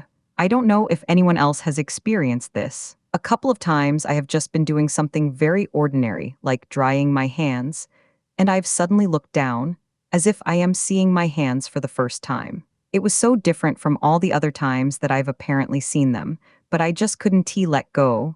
I just wanted to. Well, I did. I sort of just left them there until it just eventually went. Yes, it's amazing. It is the immediacy of this. That is where it is. The secret is in the essence of aliveness. We totally overlook it, don't we? We don't even see it anymore. Oh, we don't notice this at all. We are always looking for what's next. We are always looking out there, when it is actually right with us right in this. We are sitting on it, but the amazing paradox is that the seeker's distraction is also immaculate being. Your example is perfect when you clap your hands, because that is exactly what it is. It's just a clapping, just a moment of amazement. Wow, it is just like wow. It is so ordinary. It's so completely ordinary, but it's so beautiful. Well, as my wife says, it is a sudden wow that becomes a gentle, subtle, constant wow. Asterisk, what is the mechanism that makes separation possible? Well, there isn't a mechanism, it's just what is apparently happening. What happens is being separate, and there is a sort of fascination about, I am separate and I can do it. I can do this. It's a fascinating dream. Is it just the fascination, and you get caught in the fascination? Yes, but it doesn't matter because it's perfect. It's not wrong. It is absolutely the perfect game that being plays of being totally fascinated with being a separate entity and doing it all. The world that we see is an absolute expression of what appears to be individual creativity or action. So it is being arising as totally fascinated by the idea of being separate and doing things. Tony, what is the difference between having a glimpse or glimpses and an awakening? There isn't any. What we call a glimpse, which we think is half a second, is actually eternity, so that is awakening. It is the being of oneness for nobody. Because I have had glimpses, yet I don't feel that awakening has happened. Well, it has. Don't tell my wife. I won't tell your wife. Laughing, the sweetest thing I ever heard was from an American who said, the worst nightmare is that my wife becomes enlightened before I do. Laughter, and it doesn't necessarily mean that anything else will happen. Well, life goes on, but liberation is not there. Well, it is all there is, except you don't think it is. Yes, okay. I could send you a certificate if you like. Laughter, do you charge for them? Grade 3 awakening, laughter like a report card. Quite expensive though. Laughter, asterisk Tony, there must be a center of perception for you. Perception arises in being, but without a center or a perceiver. I don't understand. There is no perceiver to perceive something else. There is only what is, isness being. Perception arises in being, but being can't be perceived or known. Okay, there is being. There is only being. Coming from a practical point of view, this body-mind organism will perceive the door opening and walk through it. It does walk through walls, but only on Thursdays. A laughter. In other words, everything just goes on as it did before, but there is only being. So even though there is the sense of sight, that's not perception. It is nobody's perception. It is just perception happening, but it is happening within being. So the functions still apparently happen, but there isn't a center from which they happen. Sure, but life is experienced also, presumably through senses. That happens, but for no one and all within being. It is timeless. And there is more of an awareness of that rather than a focus. There isn't an awareness or a focus at all. There is only being. Okay, so that's not separate from the appearance of objects at all. No, not at all. That is all and everything. So it is one with. No, it is absolutely not at one with it. It is nothing being everything. And it is a mystery, because the mystery is that we always think that it should be known in some way or another, or perceived. As I have said before, the Buddhist's idea of ultimate enlightenment is the knowing of the known. But there needs to be a known and a knower, so this is still locked into the story of two. Just as awareness or mindfulness is. All there is being. It cannot be known. It is the mystery and wonder of unknowing. Indefinable, ineffable isness. It's not some amazing place to be in, somewhere else. It is what's in this room right now. That's all there is to it. Totally, absolutely, naturally, ordinarily this. And even though there is no caring about this at all, isn't it possible that further aspects of the mystery could at some point be revealed? Why do we always want more? This utter madness and insatiable greed that wants more than everything. It's amazing. I can't imagine that there could be any more than nothing and everything. Laughter. But you use the word mystery, you see. But for me, the mystery is the unknowing, the wonderfully risky aliveness in free fall. The mind can't ever see how there could just be being, that there could be something that is there that isn't known, because the mind wants to know, wants to be in control. So what I am saying is that for the mind, it's an absolute mystery. For liberation, there is no mystery.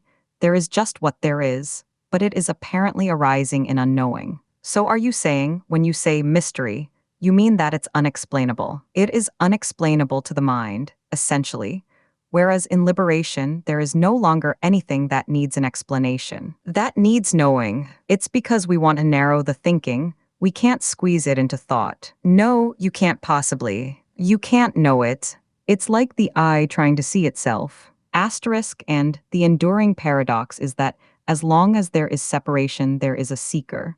And as long as there is a seeker, there is a separation. It's a paradox. The beginning of the end of that paradox is in seeing that separation is that there isn't a beginning. You could say the awakening, the timeless wonder of this, reveals that there was apparently separation. But the recognition of being separate is only the recognition of separation. It's another experience. There is certainly something that is enlightening about that, but it isn't any more than that. In other words, you then have someone who is enlightened about understanding and comprehending that the seeking is fueling the separation. But really, I think you are just talking about clarity. What blows everything apart is nothing. You are walking along the road, and then there is nothing. The bang, and then after that, nothing is ever quite the same. It wouldn't matter if you went on for the rest of your life without anything more happening. Still, everything is different thereafter. It is never the same. You will never go back to where you were just before. So, Tony, is it the experience of being nowhere or everywhere or both? It is indescribable. So nowhere and everywhere are the same thing. Yes, there is already only nothing being everything, the absolute being relative. Asterisk Tony, I feel this, not just here, but when I am reading, I feel this sort of splitting being, where on the one hand there are these words and concepts like being, and then on the other hand there is the, I suppose you could call it, poetic expressions like beloved, home with a capital H. I can't connect them. They seem to be opposites, like male and female, or something like that. Well, words are always in battle. They are dualistic. Based on subject-object, it is possible to analyze everything that is said and expose the futility of verbal expression on this subject. But it is a shallow activity born of the frustration of not being able to sense where the words are pointing. But it's more, it is not just words. It's not just about words. It is actually about the kind of taste of it all. In a way, I think you are saying that I am caught up in the descriptions. I suppose sometimes that's all I've got. No, that's all right. I mean, there is obviously nothing wrong with being locked into a place. And there are definitely, with all of this, words, concepts, and ideas, and even the recognition that seeking fuels separation is still another concept. It's like going down the road and there is a sign to the left saying, "Let's talk about being." And there is a sign to the right that says being. So what we are doing here, most of the time, is talking about being. And that is okay. That is what is apparently happening. However, what's also happening here is that the questions dry up. The seeking mind gives up because it can't get an answer that would fuel another question. That's what's happening up to now. Yes, maybe. The seeker will find any way not to be, because the seeker is scared of being. Because it would mean that the seeker would then cease to be, to exist. I think I know that. It does seem, though, that during these days, I have found that I don't try to manipulate experience. In a sense, there is only this energy, but it just so happens here that what we are doing is talking about being. But energetically, this is quite different for me. Compared to any other group that I have ever come across, this is the most energetic for me. Asterisk Tony, when you say there is no cause and effect. I mean, for instance, you wrote The Open Secret, and the fact is that people come to meetings and something happens. I hear you say that there is no cause and effect. Is that because there can be no relationship between dream and reality? But I didn't write that book, and we are not having a meeting, and there is no one here. It only appears that I wrote a book, and then people heard about this and came. That is an appearance. And then the mind thinks that proves that there is such a thing as cause and effect. This goes back to this strange paradox that actually there is nothing happening. So it's like there is cause and effect, but you just can't go there. There only appears to be cause and effect, meaning the story. There appears to be, but one can't go there. The appearance of cause and effect is no more than the appearance of this cup. It appears to be a cup, and there appears to be something called cause and effect. But as soon as you enter it, it is what appears to be happening. It arises in being, as everything else does. It only arises in being, and it is both real and unreal. I don't think it is understandable. No, it doesn't matter anyway, but being can't be understood or known. But if you were demonstrating the laws of cause and effect, and you were showing simply how cause and effect works, and you were holding that cup and you let go and it smashed on the ground, Would that be a demonstration of how cause and effect didn't operate? It would demonstrate how cause and effect appear to operate, but the fundamental realization arises out of liberation that cause and effect is totally and utterly meaningless. It is only the mind that thinks in terms of story. But there isn't anywhere to go. There is nowhere that anything has ever been. Tony, that paradox, all that can be said about it is that it's there, but it's not there. Yes, it's a description of something that is just not comprehensible. Suddenly it is. People phone me and say, I have been listening to you talk all of this gobbledygook for a year. You know, there is no cause and effect, and suddenly it is all totally clear. It has now been seen that that's how it is, but before that it has to just be a concept. It is so difficult for the mind to get around. It is impossible. All there is this. And this is being. A being. Being room, being bodies, being seats. All there is being. So tonight we're going to share together a rare and revolutionary message. We can look together at the nature of the open secret. It's a secret all the time there's anyone looking for it. It's open because it's all there is. All there is being, and being is both nothing and everything. There is no other. In all there is arises the idea of separation. This is being appearing as a separate entity and dreaming that it is a separate individual. So what appears is the dreamer.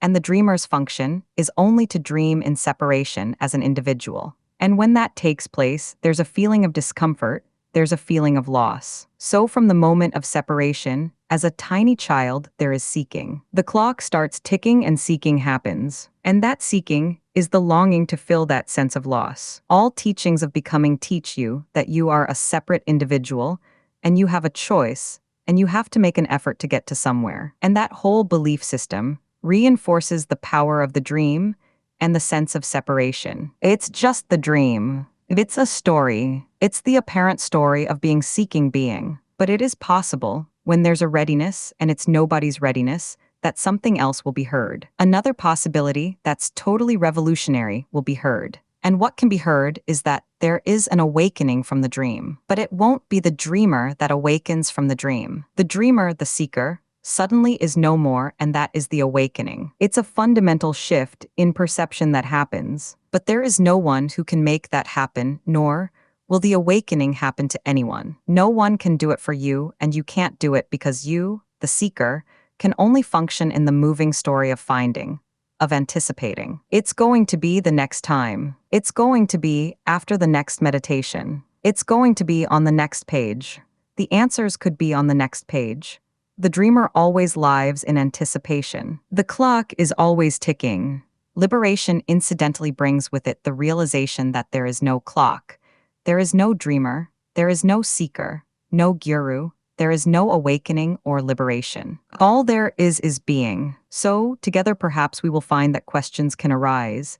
And, in a sense, there won't be any answers because there is no answer. The answer to life is that there is no answer. Life is the answer, so the mind will probably go on fighting and trying to find something that it can do and choose.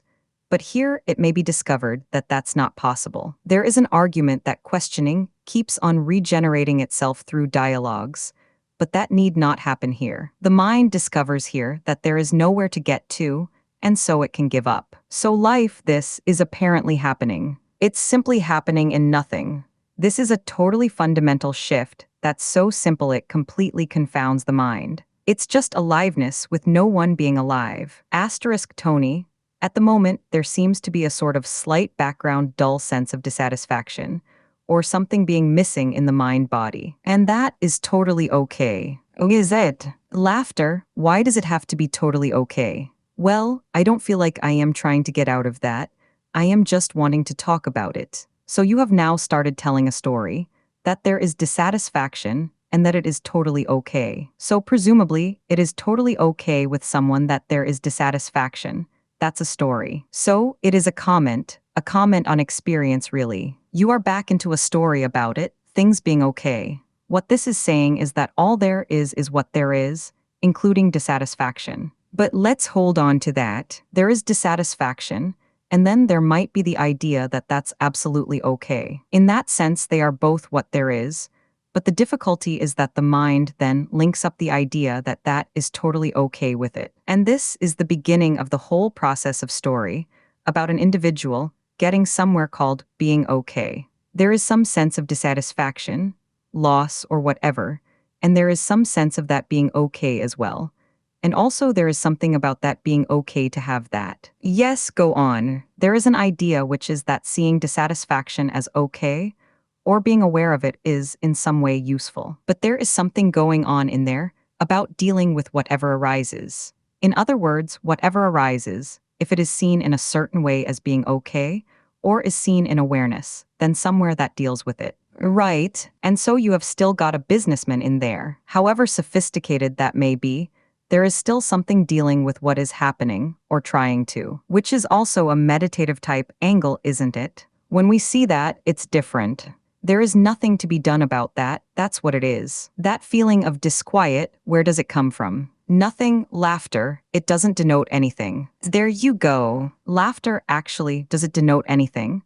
Is the same thing as awareness of it, or the feeling that it's okay, we will deal with it. Does it denote anything? I have to work it out, analyze it, and then I can deal with it. There can't just be dissatisfaction. There is definitely something of anxiety and fear here. All of that is what's happening. It's just what's happening. Fear, adrenaline, cup of tea, adrenaline settling down again, cigarette. It feels like a remedy has to be found. Directly the mind is involved. Then remedies and analysis and answers to the way to deal with it arise. How can I deal with this? Fear arises actually in timelessness, but then the mind gets hold of it and the clock starts ticking, and now we've got to do something with it. A story begins, it's another story. There are billions of little stories going on about how to deal with what's happening. There is no possibility of just letting it be what it is. And in the end, the dreamer is seeking a better situation, usually, or if it's pure pleasure, there is also something behind it saying, how can we hold on to this? Because somewhere it is known that the pleasure won't last. Oh, can this be permanent? Or, it's here, isn't it wonderful, but I know somehow it's going to go soon. In separation, there is a continuously meddling function. Until your life is lost, you will always be meddling with it. It always spoiled my massages. Laughter, because a couple of minutes into it and it's like, this is going to end. Laughter, asterisk so, Tony. When the mind gets hold of these things, can you explain the difference between the functioning mind and the mind that's interfering? Because things arise, and you might have a thought about the future, and there might be some anxiety. Is that dream thinking? Is that dream thinking? Yes. So you are saying that in liberation things just happen, and there is no need to consider any of them. In liberation, dream thinking happens, but it is very much diminished. It still happens, and it is just another appearance happening to no one, in free fall. There is no one taking delivery of it. But you would distinguish between dream thinking and functional thinking. There is no need to distinguish, because both apparent happenings are beingness, and so one is no more significant or valuable than the other. There is nothing calculating any more that is that, and this is this, it is just what it is. But in order to answer the question, I'm describing it. But what bit would actually hear all there is this? There isn't anything that is hearing, all there is this. There is no reporting of it. It can't be known. In answering the question, I am telling you what it is like. This is a description of that which is being. Dream thinking is simply being dream thinking. But in describing it, obviously there are words you use. But in reality, there is nothing reporting, because there is nothing perceiving. In other words, there is no longer a judge in there trying to work out the value, or otherwise, of a particular thought. There is a tendency to think that something needs to be heard, and someone needs to hear that. Well, when somebody asks a question of nothing, nothing seems to respond, and in describing the apparent situation, moves back into addressing the question, from the point of view of the questioner. It destroys what is behind the question, but it also uses language to attempt to describe that which can't be described. Language is necessarily dualistic. You don't have to mull questions over. No, of course not. I was just describing to somebody outside that this is so utterly spontaneous, because there is nothing in there, because what is being said here basically doesn't come out of the mind.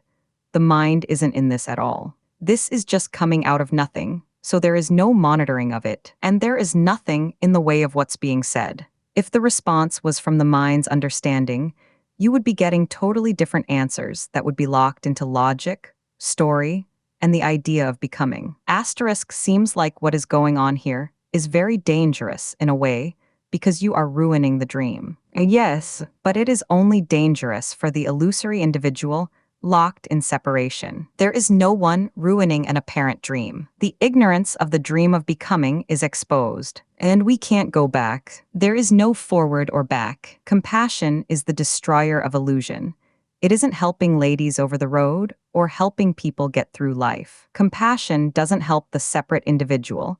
It exposes the dream of separation and leaves freedom. Unconditional love doesn't recognize that there is a separate person who needs help. That is the freeing nature of the boundlessness that is palpable when we are together. Asterisk Tony, would you say that the self-consciousness and the seeker are the same thing? Yes, self-consciousness is separation. I am a separate entity. So would you say also that, in some bodies, if you like, there is more self-consciousness than others? It would appear to be like that, yes. So there can therefore be a diminishing of self-consciousness. There can be, but that has no relevance to awakening. Being isn't the slightest bit interested in degrees of its own apparent self-consciousness. All and everything is the expression of being. The apparent individual can be as neurotic, as quiet and still, as intelligent, as schizophrenic or self-conscious as you like. And this is all the play of being. It is already immaculately whole. In the story, would you say that there is a correlation between awakening and people who are perhaps more at ease generally? With themselves, yes. The correlation between that state and awakening. No, absolutely not. There is no correlation. But obviously, in the story, there are apparent people who are easier with being separate than others. What that someone is like has absolutely nothing to do with the reality that there isn't someone. There doesn't have to be less someone for there to be no someone. Laughing. Well, people do talk about neurosis falling away. Yes, it is very tempting and somehow logical to believe that if you could quiet your agitation, enlightenment might be more available. That is a confused personal belief. Surely, in a sense, someone who isn't so self-conscious wouldn't be interested in liberation. There aren't any rules, and anyway, it doesn't matter how interested anybody is in so-called liberation.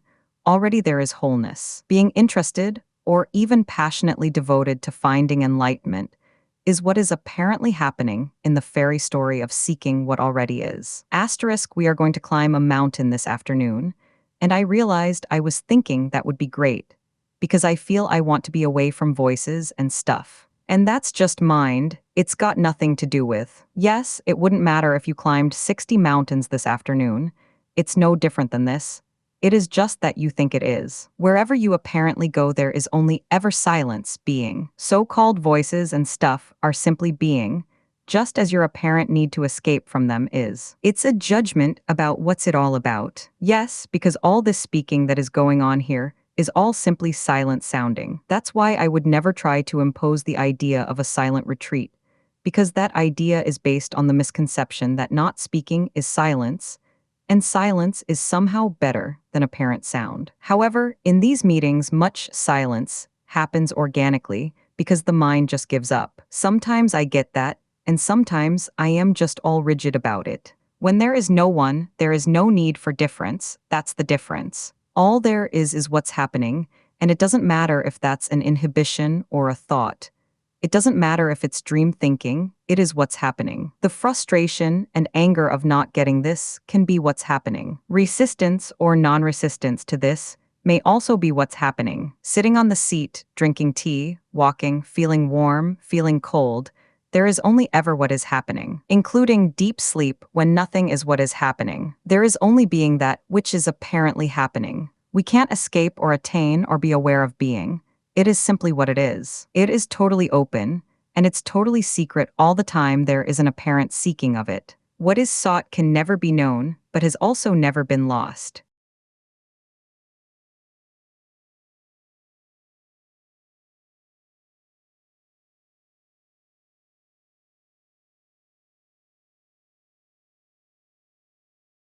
Everything